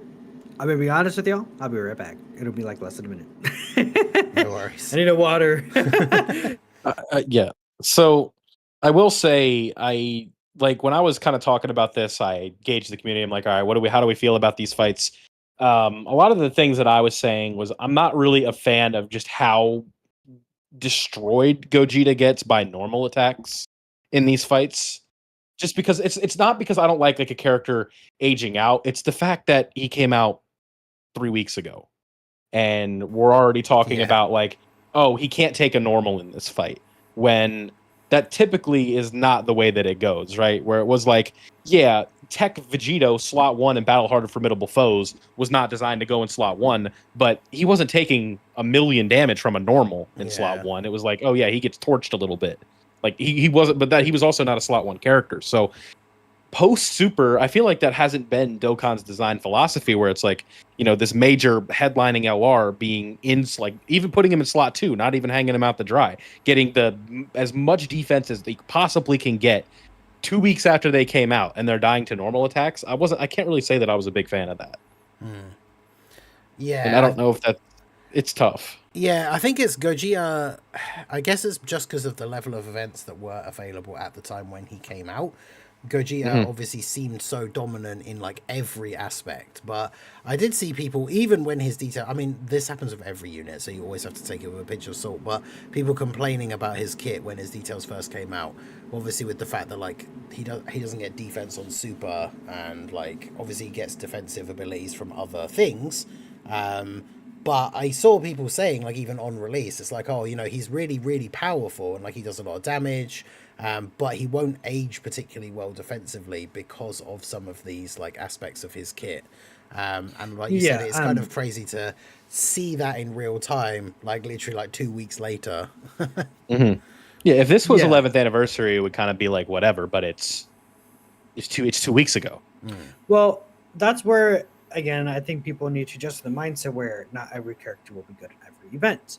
Gogeta, sometimes in the I just think Gogeta's still because it's a lot different compared to normal, I'd say previous years. But I think it's for the better of the game, because before it's you could just use the main anniversary team, this, and then just clear everything, right? Main worldwide team and just clear everything. Year 9 is Year 9 is an extreme example of that, where it's Beast Gohan, UI Goku, for the global version, Tech UI Goku, Evolution Blue Vegeta, Gogeta Blue, right? And it's that team ran the game all the way till, for global, it was a month and a half. But for JP, it's okay, I just used the Beast Gohan team from the end of the beginning of March till the middle of September, and it just beat everything, no items, no problem. Yeah, I said, it's just it is a bit of a weird adjustment to see one of the most hyped characters Dokkan's ever done, and it felt like one of the most dominant characters we've seen in a minute, just get destroyed. But it's not even the Super; it's the slot 2, Normals. quad super, guard, damage reduction, all that fun stuff, right? And normals just take him out. And we're like, well, what are we doing here? I just paid $500 to get 2 dupes in this character, and he already sucks. It's been 2 weeks. It is funny though, because a lot of those Super Saiyan 4 Gogeta complaints are there, and even like I thought it was funny because I had him on my thumbnail. He took like 13 mil or something, like 1.3 mil on a super. My bad. But the thing is that he's also like one of the better characters for these fights because of how this fight is a kill before you get killed aspect. Yep. Well, Gogeta is best at doing that. Funny enough. So again, bring tech androids on the team. In fact, I'm not saying he sucks, by the way. I just don't. Oh yeah, no. I just think I should also clarify for people who are saying that he sucks now. And again, it is jarring to see that kind of change, but these characters are still really good. You just have to work a little bit around their weaknesses now. Every character now has some sort of weakness or kind of issue with them. Like the blues could be super strong in that slot 1 position, but what if they don't they'll dodge? need some damage, or like you said, if they don't dodge, right? Yeah. They'll need some partner that will do the damage for them. So that's kind of where these checks and balances come in, and that's where you think about how you're building your team, which I think is something that in previous Dokkan years you kind of just slam together the best characters and you're like, yep, there we go. I think for long-term viability, I think the checks and balances and the way to design teams is going to be the way to go. Because I think that's one of the big appeals to Dokkan is the fact that we are not on like a 3-week power creep scale where if you skip one character, like i.e. like Legends, where it's like, you're a few releases behind, like you can barely compete in PvP. That's the beauty of Dokkan, where we have characters that do have utility, right? AGL-UI Goku is aging like the finest of wines right now, right? Exactly. The tech androids always sneak their way back in when we're in a specific meta. Somebody like PyCon, in Fat Boo, AGL Super Saiyan 3 Goku, characters like this who came out multiple years ago or last year, they have their usability. It's just, I think it's just better for the health of the game when characters can maintain some of their value over the course of time. And if the meta is shifting towards like if these next wave of fights are not as squishy and Super Saiyan 4 Gogeta can't take them out in 2 turns, it's like then what's the case for him, right? Where if the AP is too inflated, that's where it's like, okay, maybe those fights won't necessarily hit as hard, or there has to be a balance, right? Again, that's where they're making these fights where different characters are going to be good in different situations, where these fights aren't just you take like every character is going to be the exact same in this fight as in this fight, which is like, okay, maybe those fights will last longer, but as compensation, you can actually like they don't hit as hard necessarily. Like they maybe ramp up a little more where it's like, okay, well, Gogeta could kill before he ramps up like this Gohan fight, for example. Or they could be more similar to even just like some traditional red zone stages, right? And the thing with Gogeta is that him and his team is a fight in general or as a team in general that is designed more so for shorter content than longer content. But it could be a thing where, okay, you get to the end of the fight and you have double Gogeta active skills. You have physical Super Saiyan 4 Gogeta stacked up. He's doing way more damage.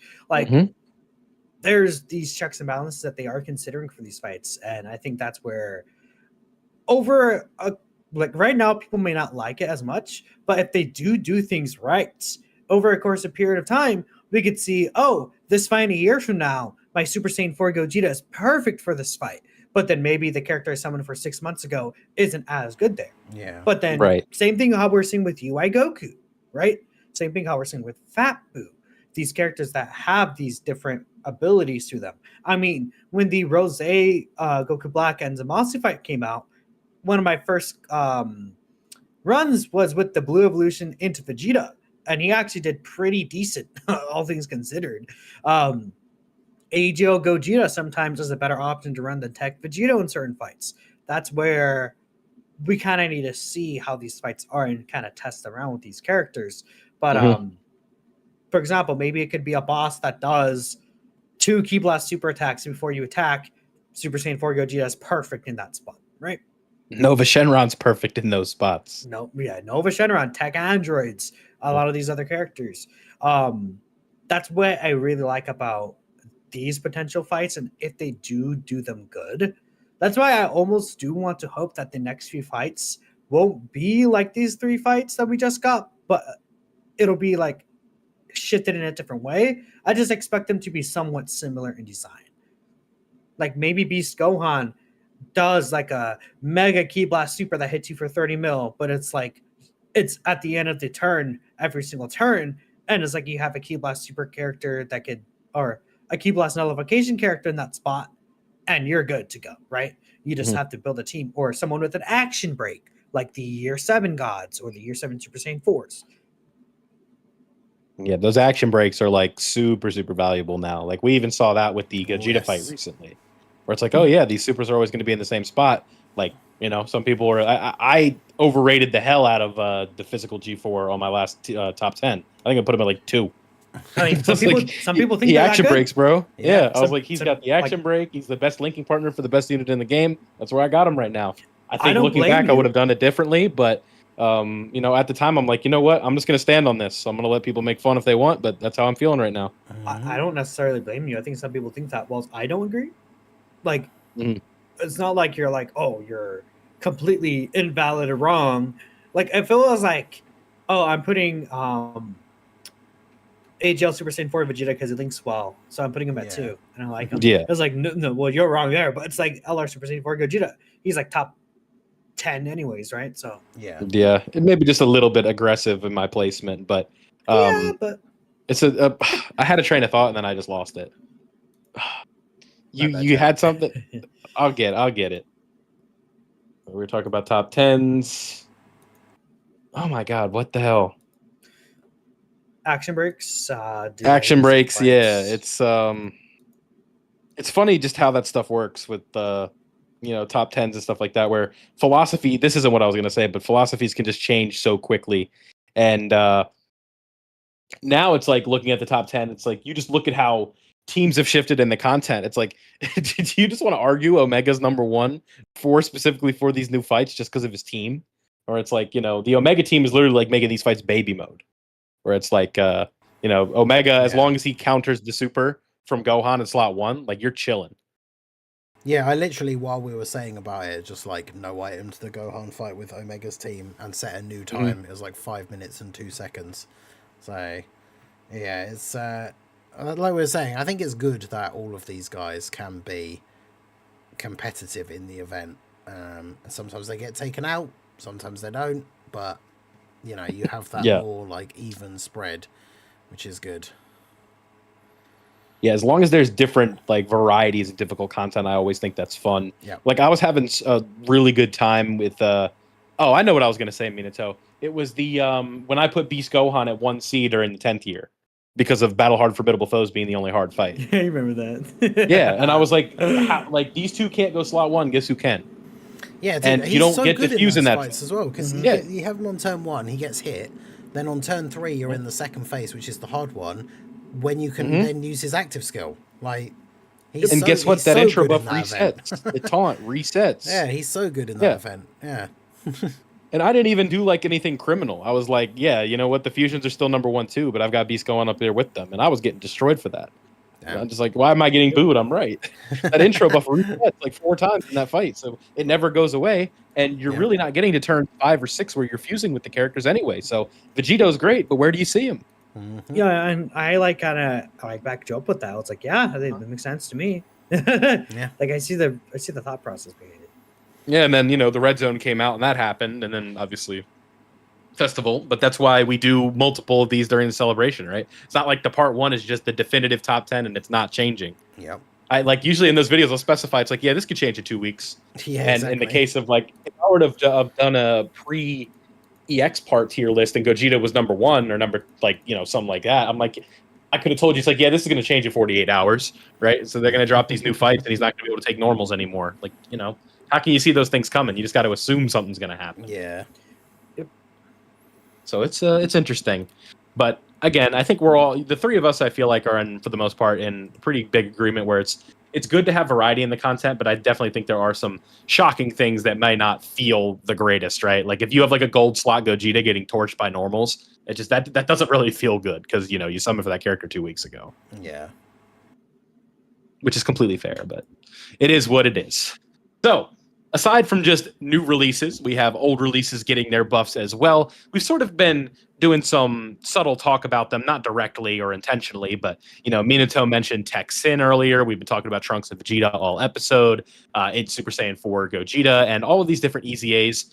You guys would have to refresh me on what you talked about last episode in terms of the EZAs and the Super EZAs, because when I'm here on the Dokkan Wiki, did we talk about the Super Saiyan 4's Super EZAs? I think so. Did we? I actually don't, because you had Super Saiyan 4 Goku in your thumbnail, right? Because I looked at the I think that makes sense. They came out on the 29th. Okay, so maybe you talked about Sin. We didn't. Yeah, I think we did talk about. Let me see here. Because when I was looking at the topics, I know this is kind of like behind the scenes talk, but like I was looking at the topics and it just said EZAs and sub EZAs. So I'm like, I don't know which ones you guys talked about. Super EZAs and stuff like that. We probably talked about them. Yeah. Okay. All right. So then we'll just focus on the big picture here, right? We've got one LR Super EZA, one LR EZA, and then a major TUR EZA. And so which one would you guys like to talk about first? Would you like to talk about Minato's background? Would you like to talk about the Gogeta that doesn't link with Gogeta? Or the new Super EZA? I mean, we could just go in order, Trunks and Vegeta first, right? Yeah, so I guess I'll talk about them right now. I think they're a good character. I think that they get overhated. They were overhated on release, or not even on release, but like a month or two after the release. When like worldwide kind of started hitting stuff like that, they started getting hated on a little bit. Vegeta and Trunks were very good. I think that they did a lot of interesting things on their like first original release with the just a slot one viability plus the stacking plus the great leader skill introduction, and a lot of that kind of carries over right now. Stacking for your team is an interesting concept. I just don't think it's as powerful as people would have made it out to be. When I saw it, I was like, it looks fine, but to me, it's good, but it's not as potent as people would think it is. 5% is like, especially when you're only running themselves in the team. Like it's nice, but you only really see in Festival where it could be pretty decent of an addition, and even then, it's truly just the defense. I think the offense stacking doesn't really do much for you. Like for other characters, like especially like think of like the year 4 Super Saiyan or the year 7 Super Saiyan 4s, they stack so much attack already that like that extra 5% every single turn is not gonna make or break them or make them a lot better. I think it's best for characters who like maybe stack one stat but don't stack the other, right? Or just characters who don't stack a lot in general, like have 20% attack and defense stacking. That's where this character could help out in. But even in short content, like outside of the new fights that just released, like they're able to do just fine. Like even in Goku Black and Zamasu, I've had them in turns where they're locked in slot 2 or slot 3 and they are able to live. Super attacks could hurt them pretty badly or just straight up kill them. But with this character, I would say full dodge is a pretty good build on them, and I've dodged a couple of super attacks from them being in slot 2 or slot 3 locked in the Goku Black and Zamasu fight. But yeah, other than that, they do just fine. I think the most underrated part about them is the 30% defense support they give to Bond and Parent and Child when they are attacking with 24 ki. That is pretty effective. And I think that people don't recognize how effective that can be, especially for a character that's very safe in the first spot of the rotation. But yeah. Yeah, I just think it's an effect of who the character is. And especially, you talk about the release. We just go back to it. It's like, who wants to say that like Vegeta and Trunks are the face of the game in terms of like characters, right? Because you think about like, these gacha games. It's like, who's more exciting to be the best character in Dokkan? Super Saiyan 4 Gogeta or the father-son Gallic gun that does no damage to the opponent in the anime? Yeah. It's one of those, as a Vegeta fan, and like I thought it was a cool choice, even though it is funny because obviously, like in the show, like you said, that doesn't actually really accomplish anything. But I think it was a cool choice. I do think that is funny. We've seen that throughout the years with Dokkan with things like AGL, LRK, and Caulifla and stuff like that, where like people refuse to accept that a unit is the best unit in the game because they don't like who the character of the unit is. But yeah, these guys came out and they were the best unit in the game. They were the best unit in the game for a while. They were super good, super fun to use. But they suffer from that issue that I guess same with like in full power Super Saiyan 4 Goku, although he did age out a little bit faster than these guys overall. But like, it's just when a unit is like locked. Well, I say locked because you can still. There's a little bit of maneuverability, right? But when a unit is designed around being in slot 1, those are the units that kind of then age the quickest when we do get power creep, right? Because as soon as the bosses start hitting that little bit too hard for them to comfortably in slot 1. Comfortably be in slot 1, like that's their whole purpose. So then they become they obviously start to become irrelevant at that point, which is a shame. But yeah, I like them. I think they're good. I've had good experience with them. Overhated, I'm sure.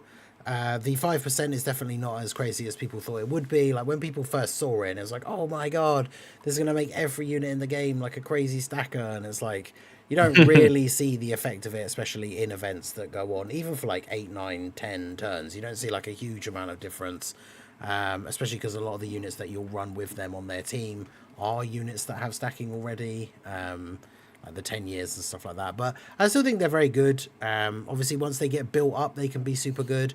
I have had them like turn 1, slot 1, take a lot of damage in some of these hard fights like Rose and Tamasu and stuff. But once they get that little bit of build up, like they can sit in slot 1 and do their job pretty effectively. So yeah, overall, I was pretty happy with their EZA. It is still crazy as well. Someone mentioned it in chat. The fact they're still the only bond of parent and child like category lead, which is I think they're just scared of that category. Yeah, it was like Pure Saiyans for a long time.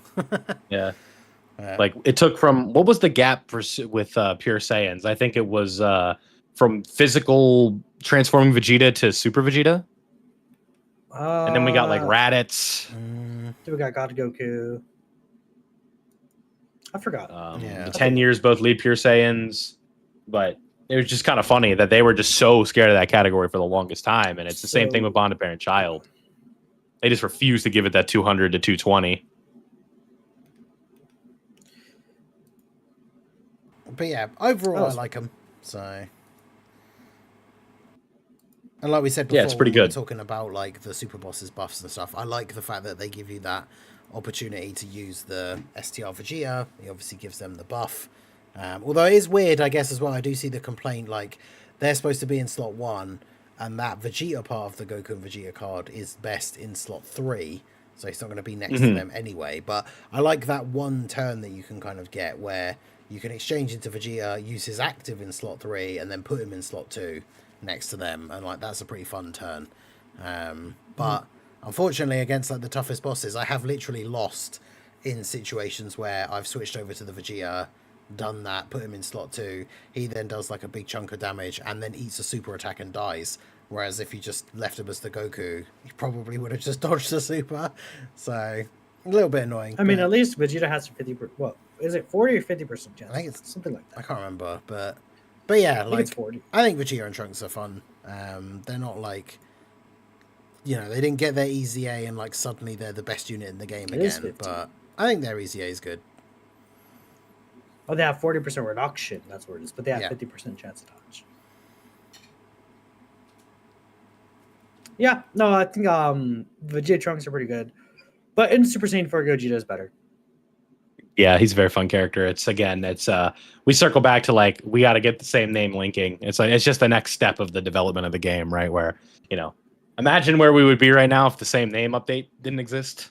Like, it could be even worse, but the next step. Back in the dark even days, then, it's funny. EZAs, you still can't use save name characters. Yeah. Right. To me, I think the only caveat I would have with the same like name linking would just be like the same unit ID can't link together. I think that would be a little bit silly, but same name, who cares? Yeah, because you still can't use the same. You can't use 2 copies of the exact same unit on the team. Yeah, but I was saying like the friend one not linking with the friend one. So your rotation isn't just G4 sense. with G4 with 7 links.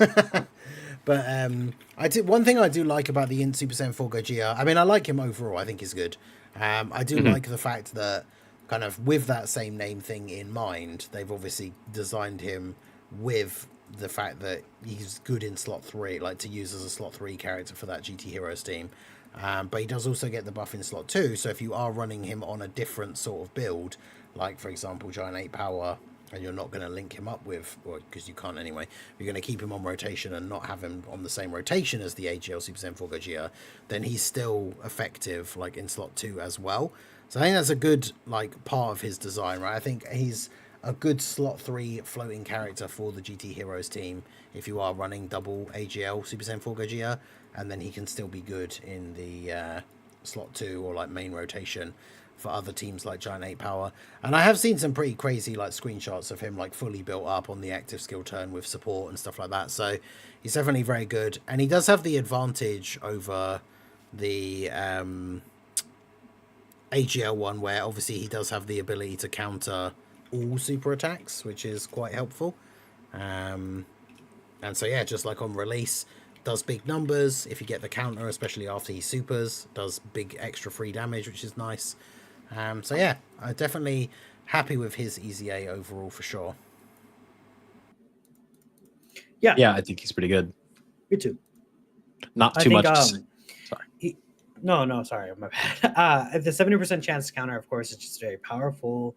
Turn 1, that mega reduction, like it can help him even in locking bosses like the Gogiplex and Masu. Like this, he just has a lot of different good, fun tools. The active skill attack debuff could be really good in multiple fights, right? He just has a lot to him that really helps on how these fights are shifted right now currently. So that's awesome. I agree. So the Super EZA, Trunks and Goten. How are we feeling about them? I like the way that they slot into the new trio team. I think they're good. There's not really much for me to say about them. They can hit some pretty big numbers. They have a 77% chance to dodge. Like they can be quite strong. They're just a good overall option for the team. But again, it's like I feel like what this team now needs, now that we got this guy, we really need like that strong like slot 1 like mega character added to the team. Whether it's an EZA or Super EZA that comes. But yeah, I think this character does really help out the new LR. And again, it kind of pushes the fact that the new LR is really at its strongest when you're in Goten and Trunks. Like that's where the LR is really like hitting the top 5 levels. But yeah.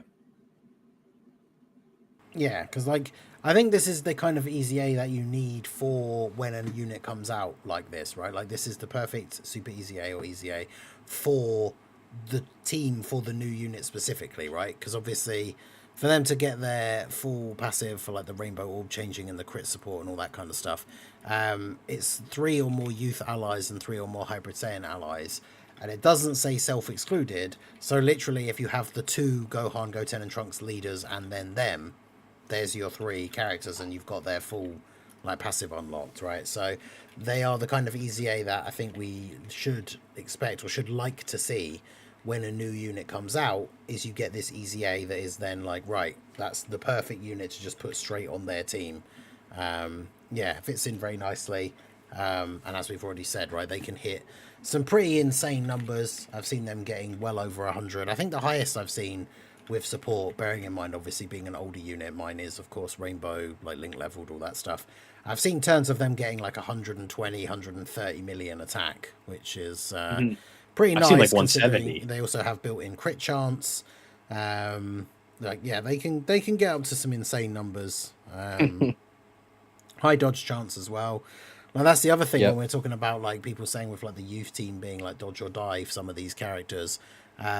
Those sort of things can always be kind of risky, but like when your dodge chance is like 77%, or like the Goten and Trunks against the Super, it's like 85%, the int one and stuff like that. It's like it's a little bit more comfortable relying on dodge or die units when the dodge chance is that high. Obviously RNG can still always go against you regardless of how high the percentage is. I've literally done one of those runs on stream where we're using Tech Caulifla with the not the full allies that she needs to get 100% dodge. It's like 96% you can get up to with like a certain combination of allies, and still had her not dodge attacks like in that team. So it can always happen. That's fun. But yeah, like these guys, I think these guys are just overall very good. Like they have solid defense after they super. It's not enough for tanking like the big boss super attacks, but they will tank the majority of normals. I mean, really, the wild cards are what they used to just be. I have to get into the habit of saying that now because I've been so used to the last like 2 weeks or so, basically just saying like, oh yeah, the only caveat is like fully built up Rose because he hits different. But obviously now we have these newer bosses that are super crazy as well. But for the most part, they're tanking normals if they don't dodge with their post super defense. They're just not super good at tanking super attacks. But as we've said many times before, and I always talk about like, you know, a unit can't be good at everything, and units have their roles in the team, right? So if a unit's putting out like 120 million attack, dodging most attacks that come at them, but they will die to the hardest hitting boss's super attack, I don't like hold that against them as like a massive issue, right? If they're there to be a massive damage dealer, they can tank most normals, they're going to dodge most attacks anyway. Like I had a situation where I think it was actually that first run. I definitely got really good RNG when I was saying about that first run with Gohan, Goten, and Trunks' team against Rose and Tamasu. I had both Gohans on turn 1. So on turn 2, I had to put these guys in slot 1, and they dodged every single attack. So, like, you know, sometimes it just goes your way with the RNG. But yeah, I think this EZA is really, really good. And like I said, exactly what I want to see from like an EZA after a new release is a unit that is just perfectly designed to fit on that new character's team, and do well like on that setup, right? So definitely very happy with them. Yeah, if only super bosses could have a LR like that came out a really long time ago. Man, could be like eligible for Super EZA. Yeah, Tech Rose and maybe one day EZA should have happened. Would be so good for the team. For real. Okay, so, you know, brief thoughts on the EZAs and stuff like that. And now I have two little, not a bonus bit, but just sort of a closing bit here for us. Two things, right? This should be our last show for the GDC celebration. And in truth, we can't give it the entire thoughts on it. But so far, like through, what are we? We're in the bottom of the 8th inning here, right? Like, what are we thinking of GDC so far through almost its entirety? You know, was it good? Was it bad? What did we like about it? What did we not like about it? And then, you know, if we want to talk about it, we can also predict for what's coming next. So I believe our next show is on the 23rd. The GDC will still be ongoing by then, actually. Okay. Yeah, because it's a really long celebration. Well, a lot of the stuff is leaving on the 25th. And then we should be still getting an EZA this week, the Pappy Gals banner, and whatever comes from the 17th to the 23rd. But then the week after the 23rd will be like when the next celebration likely starts. But yeah, we're pretty much in the end part of GDC. At least the main parts of GDC are of course over. This is essentially the August celebration, anyways. It's just that all the GDC events are extended. But yeah, no, I think that this celebration was overall very good. Good content. The stone cow I'll be interested in seeing once we actually do have that. And just a lot of really good things that happened this celebration, honestly. I love how the characters were designed. Just one of the most fun celebrations in Dokkan history, like regardless of how good it is objectively. Do we think it lived up to the tagline of anniversary level that they mentioned on the initial stream for it? I would say so. Yeah, I think so. I would agree. Yeah, I think my only complaint with it, because I've seen people, as people do, even before the celebration is over, which is a little bit preemptive, of course, people trying to compare it to the 10th anniversary, and there's been a few posts like breaking it down into a couple of different categories and then deciding which one was better. And I saw one that I thought was a bit crazy, apart from one thing, which I will say, my one complaint, which isn't really anything new, so it's not a specific like slight against the GDC specifically, because they do this all the time. But I think the pacing of the celebration in terms of stuff coming out wasn't as good as the 10th anniversary in terms of I feel like, I don't know if I'm just misremembering it, but I've also seen lots of other people say the same thing, so I assume not. But during the 10th anniversary, even if it was just like a new stage or an Easy A or something, it felt like something came out like every couple of days. And there was a period it was kind of as part 1 was ending and we were getting into then waiting for part 2, where it felt like there was a bit of a dry period for like a week or so, which again is something that happens in celebrations quite a lot in the game. So it's not like a huge black mark against this celebration or anything. I only bring it up like to say that that's kind of one area where I would say the 10th anniversary was better. But in terms of everything else, like all the characters are really good. All the free-to-play characters are really good, which is something that we rarely see, including the fact we basically got a whole free-to-play team that was really good. Most of the Easy A's are good. Obviously, when it comes to, they gave us so many of like the GT ones. So some of the like banner unit ones or like the sub Easy A ones, like the AGL Super Saiyan 3 Goku, stuff like that. Like they're all decent, like solid. You could probably even say good at a push, but not like super great. But all the teams got some really good Easy A's overall, which is really good. And then in terms of the events, there's been quite a decent bit of what's the word I'm looking for, like variation in terms of like the hard events and what it is specifically that makes them hard, which I think is really good. And then obviously like it'll be one of those things people won't get it out of their heads, I guess, until maybe after the 11th anniversary, because obviously the 10th anniversary spoiled us with like the Purunga Wish and like the free anniversary character. But coming at it from the viewpoint as I think all of us said, even when the 10th anniversary was happening, right, like don't expect this to happen again. Yes, but the 44% ticket thing, I would say, is still, it's obviously not as good, but it's probably like the next best thing, right? Like I don't know why they didn't just do 50%, but it's essentially you're as close enough to like a coin flip to get the new unit. They did for free, 44% chance for pretty clear reason, to be fair. For what? Sorry? For Super Saiyan 4. But yeah, like Rose got to do a 4. But yeah, like even just that, like as we said before, Dokkan's been doing some generous stuff with updates to how we can summon for things and stuff like that. So yeah, even though we didn't get a headliner for free, like 2 chances at like 44% to get them. I know a lot of people did get unlucky, but a lot of people did at least get lucky with one of the 2 sets of 50 tickets. Obviously, I got Gogeta with my first 50. Must be nice. Yeah, I didn't get anything with. I got STR Frost with the second one. Well, but you know what was really generous about it though? It was available on the banner night, which I didn't expect. That was crazy because that's one of the reasons why my part 2, like that summons when the banners came out, was so good for me. Like and I got lucky with the stone summons anyway. But it's like the part 2 banners come out, do the 50 ticket summon and get Gogeta. So it's just like, oh, okay, well now I've already got Gogeta, so now all I need to do is summon for Omega. And as I said earlier, I knew going into part 2 with the amount of stones I'd spent in part 1 and the pity coins that I had so far, with all the extra SSRs traded in and all that stuff, as soon as I pulled Gogeta on the tickets, it's like, oh, okay, well I'm getting Omega, because even if I don't pull him with the like 500 stones that I have, that will take me to the pity, and then I have all 4 units. And that is something that is very similar to the discussion we had about the 10th anniversary.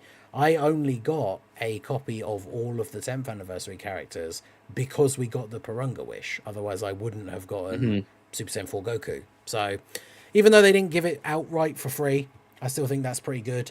Obviously, some people out there will have got super lucky and hit both the 44%. So yes, in conclusion, overall, really, really good celebration. Definitely one of the best ones we've had. 10th anniversary is hard to top, even if GDC is better in certain ways. 10th anniversary obviously has all that hype, the guaranteed unit and all that kind of stuff. But this is still, I think, way up there and is definitely deserving of being called an anniversary level celebration for the first like celebration that is essentially the global anniversary, but in the synced up version of the game that we're now in. I think it was definitely very, very good overall, even if, like I say, pacing issues at some points. I guess like the banner units thing is a bit weird. I think the banner units are a miss for like 2 out of the 3. Like Champa was a very weird choice for part 1, not being on either of the part 2 characters' teams. Pan, Probably would have been better if it was like an ice or something, although Omega's team's really good as it is anyway. And then Spopovich is a weird one for the... You'd think it would be like a youth hybrid... You think it would be a youth hybrid Saiyan character, right? But overall, fantastic celebration, I think. Definitely up there with the best ones that we've had. So, yeah. Yep. No, Spopovich was very funny, though. But I would agree. I don't know, like Champa, I think it's nice that it's like, okay, when we look back now, I do wish that Champa banner unit was like a Zamasu or a super boss character. Like if Champa was on super bosses, that would actually help a lot. Actually, because he's pretty decent. But I think like maybe a tank like Zamasu character is kind of what I really want. Like, I mean, what if they drop a Dokkan Fest Zamasu? Like, people wouldn't like care too much, but super bosses and joys would eat that up. We were on the ball with one thing, Minato. I DM'd you this one time or the other day, maybe a couple weeks ago. But do you remember a few episodes ago we were like 2026? Let's get the GT bosses Renaissance. Yeah, and look what happened here. I mean, GT bosses still has a lot of help we can get too, like with upcoming EZAs. Right, so but I mean, it's just the Omega team is like unironically one of the best in the game, and you can't say that for the AGL one. Yeah. I could. Well, AGL Omega is actually still pretty decent. Yeah, I'm just saying, like when we were talking about that. Yeah, for sure. But if I think about super bosses, though, honestly, like imagine a Zamasu Dokkan Fest where it's him doing the wish to become Goku Black, and it's a Zamasu that transforms into Goku Black, essentially. Sure, I hear it. Yeah.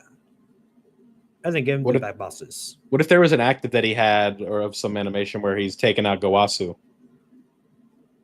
I mean, that would put him on Inhuman Deeds. Yeah. You could literally have that in his intro. What if his intro? That'd be great. Well, I guess I guess that would be like what if it's like that's his active skill where he I don't know, I guess it would be weird to see how it would work. Like killing Gowasu in like an active skill. Maybe it's just like a buff, like a non-attack active skill or something that's just like a buff that he gets. Yeah, I'm thinking like if there is or an intro.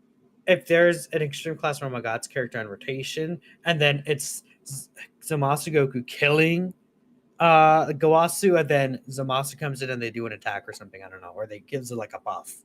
Well, he takes out Gowasu as in his base. We already have the one that's hugging as a support memory, but they could do that again. Mm-hmm. Yeah. That could be cool. Yeah. They're not afraid to reference. I mean, we saw that with the new LR, right? With the 8th year anniversary character. Like you know what I'm talking about? The 18 key from Goku and Vegeta is what the Goten and Trunks have. Yeah. Yeah, we forgot to mention that while we were talking about them. I love that, by the way. That's awesome. Yeah, I'm not saying it's a bad thing. Yeah. And then we've also got like some of the what's it called? The Father Son Gallic gun is reused from the Int 1. So it's like, they're not afraid to use old animations and kind of incorporate them. So sure, knock yourself out, right? Upgrade the hug or whatever, make it better, and knock yourself out, right? Yep. Yeah, so sounds good. What's up next? What are we thinking? What do we want for Tanabata? I guess that'd be the closing thing. Daima. Daima, yeah, I would agree. Yeah, that's just going to be at the top of the list now for every Yep. It's the prediction for every next big celebration because it's got to come eventually, right? Yeah, at some point. It's the betting favorite until it isn't. Yeah, exactly. Yeah. But yeah, I think Tanabata is a good shot for that. Otherwise, the thing with like a dual Dokkan, I know that's not what the Tanabata is, but like any dual Dokkan Fest, like New Year or something like that, like Tanabata is a unit in part 1 and a unit in part 2 that are obviously linked. I feel like nowadays it's like any of those kind of celebrations, it could be anything. Like it could be a new Namek Goku versus Frieza. It could be like obviously Daima. Like any of these big like sort of pairings that people expect every time there's a Dokkan, like a dual Dokkan Fest. I feel like it could just be any of those, and it's very hard to predict now what those could be. I'm still very much on board for a God Vegeta versus Raffle Broly, since both of those characters desperately need a new unit. But yeah, hopefully Daima, because that will then give us more Super Saiyan 4 stuff, and then we roll into I'm assuming it's just going to be in November now, even though it'll be a different celebration. That'll roll into the Heroes Super Saiyan 4 EZAs. So just give us all the Giant 8 power buffs over the next, 2 months. And then, yeah, that'll be pretty cool. I like it. So, anything else? Any closing thoughts you guys want to give before we're out of here? No, I'm kind of good. Okay, thinking. Yeah, I think we pretty much covered everything. Obviously, we've got a few things to read out, but yeah, overall, the celebration was super good. Interesting to see what happens next. But yeah, I think this has been overall a W for Dokkan. So, which I think we've definitely needed, right? There was definitely that period where people were getting disappointed. Like Golden Week was a bit of a disappointment compared to previous years overall, I would say. And so this, especially being the first new version of the new global Dokkan campaign, the celebration for the new synced world that we're in, celebrating the anniversary for global, it needed to be good, especially as the first one, and I think they definitely succeeded in that respect. So yeah, very good overall. Yeah. So as always, Ningen, do you have any support reads that you need to do? Yep, let me just get these up here. The YouTube thing being slow. There we go. So shout out to everyone, of course. Shout out to everyone who came out for the live episode. Shout out to anyone listening to it either on Spotify or just watching back the stream version. I'm still remembering every week to upload the episodes to Spotify. They do actually get a decent few listens as well. So shout out to any of you guys if you are currently listening to the episode on Spotify. But yeah, let's go through these. So we have a super chat from CJ Legend for $5 that says, with the latest units doing so much damage, will the damage threshold get increased to just under 1 billion? Who knows? The damage threshold. So I talking assume, about the max damage, it's not going to be 99 million anymore. It would go up to 999 million. I've seen a lot of people say are we going to break that visual cap anytime soon? Because it's interesting now that units are able to do so much more damage than that, but then that's the only that's the number that we see. But you can see two units hit that number but still do drastically different damage because of how hard some of these characters can hit now. But yeah, I mean, at some point, maybe. I mean, I guess, obviously, whilst that could be quite far in the future, just logically speaking, I guess, once units become so powerful that, every LR is just hitting that number on their 18 key all the time, then I guess they would have to think about changing it. Otherwise, the number coming up on the screen essentially becomes pointless. But I don't imagine that would be for some time. I don't know. But you never know, that could be in the next big version update for all we know, especially with hopefully they don't repeat that again. But obviously Million Arena recently, that was another big thing where getting the optimal setups and getting the high scores, you were obviously only able to see the visual cap, but were hitting way harder than that. So who knows, maybe with the next update that could be something that we see. So shout out to CJ Legend. We also have shout out to Weeb of Class for the $20 super chat. Now this one is interesting. I didn't bring it up at the end there because I knew this was one of the super chats that came up. Obviously we had briefly mentioned the Peppy Gals stuff that will usually be coming up around this time in the yearly time slot. So Weeb of Class with his super chat says, who do we want to see drop for this year's Peppy Gals banner? I'm pushing the future Bulma agenda to get the Android/Cell Saga Trunks on Bond of Parent and Child. I think Colonel Violet would be nice for Tao's team. So what are your guys' picks? Who do you want to see as the two new Peppy Gals characters that we get from the banner this year? I see a Videl. Yeah. A World Tournament Videl from the fight against Popovich. Because Gohan's leader skills, defenders, they have defenders of justice for a reason. I think that Videl is going to be one of the characters. And then I think we'll get Ranfan. Okay. Ranfan is another OGDB World Tournament character. She could fit on Tao's team. She could fit on Kid Goku's team. And I think she's just a character that they kind of just put these random characters on there. Again, future Bulma would be good. I think a future Bulma would be really, really helpful. I mean, she would be on the Future Saga team. She would be on the she would give that Trunks like bond parent child, I guess theoretically, like they would add him to bond parent child. Yeah. But yeah, I think that'd be a good pick though. Like if they do Videl and then Future Bulma, I would like that a lot. Yeah, because that is something, that's what they mentioned in the question specifically. Because I know the general consensus, like the general theory, is that like Future Bulma doesn't count for giving Trunks bond of parent and child because she doesn't have a card in the game. So obviously, if that is the case, like I'm assuming that's what we all assume that's why. So if that is the case, then obviously this would change that and allow all of those Trunkses to be on bond of parent and child, which would be very good. Vilify, what about you? What are you thinking, or what are you hoping for? In a perfect world, we get a Dr. Arinsu, but I'm not thinking that's going to happen. A lot of that'd people in be- chat actually, saying I was that, just yeah. thinking that. Oh, Yeah. really? Okay. I was thinking like a Doctor and Two would be really interesting too. I said Would that she as a fit on joke. there? Yeah. Yeah. I mean, Yeah. yeah. Yeah, Toa's on Peppy Gals as well. Like, so yeah, she'd be on okay. there. Yeah. Yeah, I think that's a I good mean, choice. Videl, I think you kind of nailed it. I mean, if the Heroes was still a thing, right? Some of the ladies from Heroes are on Defenders of Justice, but Yeah. I don't think that'd be where they come out. But yeah, Yeah, Ran none of them Fan are could be getting funny. EZAs this year, so Yeah, we'll see. It's yeah. I mean, I'll just go with Dr. Arinsu and Videl because why not? I think that'd be fun. yeah, That would be fun. yeah. Last time I made a prediction like that, I nailed Future for GDC on accident. So That's funny. But yeah, I think the Future Bulma one's definitely a good choice because of the not just because of the Trunks update, but obviously another support for like a future team. I think would be quite good. Aaron Su's a good choice as well. I think the Videl thing is definitely a good point because I did obviously wonder a little bit like when you look at their leader skill, it's like okay, they have Defenders of Justice, but you're not really running any sort of Defenders of Justice characters who aren't also like already hybrids or whatever. So that would be kind of interesting if they brought out a Videl that was a very good addition to that Gohan team, and would also make the banner unit make more sense as well, I guess. But yeah, that could be quite interesting for sure.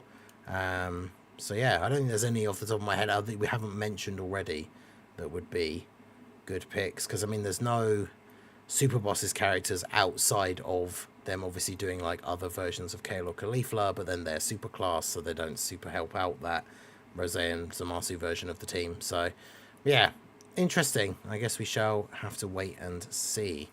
So we have Raudo re-upped his channel membership 38 months as a channel member. Let's go. Super Bosses just needs a few more units to make the team better. The slot 1 characters apart from Rose are definitely needed. I feel like that is probably one of the biggest drawbacks when we talked about Super Bosses. I kind of forgot to mention is there are very few units on the team that can go in slot 1 other than the Rose. So you do get like if you get double Rose turn 1, you've like there's very few options that you potentially have on turn 2 that can actually be like decent. A decent Broly slot 1 trio, tank. my goats. Yeah, Broly trio. It's funny again to see them with another comeback because of like orb changes and stuff being readily available on their team. It's kind of funny. Yeah. But obviously you can still get into the bad RNG situations sometimes. But yes, another really big slot 1 unit for Super Bosses would be very, very good. So then we have Drace with a couple of ones here, a couple of small ones. We have a $2 super chat that says, "Bring back Chain Battle, please." Goated mode. So yeah, the less we say about that, the better. Well, I miss the rewards. I don't miss the event, but there you go. I love Train Battle. It was fun. And then we have a $2 super chat from Drace again. The 2 oldest premium units without an EZA or super EZA, as in, I guess, TUAs, or without an EZA and super EZA, are both Golden Frieza. So we've got the physical Tournament of Power Frieza that transforms into Golden Frieza, Angel. And we have the tech Golden Frieza that was like the 100% no key tech leader. Those are both units that are very much next in line for EZAs or super EZAs. So yeah, like I said before, right, with Tanabata could be anything. It could be Goku versus Frieza, and then we get a bunch of Frieza EZAs and some of the other Gokus. But yeah, definitely interesting because we have seen with this celebration with like Super Saiyan 4 Gogeta, so a couple of those characters that we knew were very much lining up to be next in line to get EZAs actually get them. So yeah, who knows? Maybe one of the next big releases will be something Frieza related. Is there anything in particular you guys would like to see of a Frieza related release that could then bring these EZAs? Would it be the Namek one specifically, or would it be something else?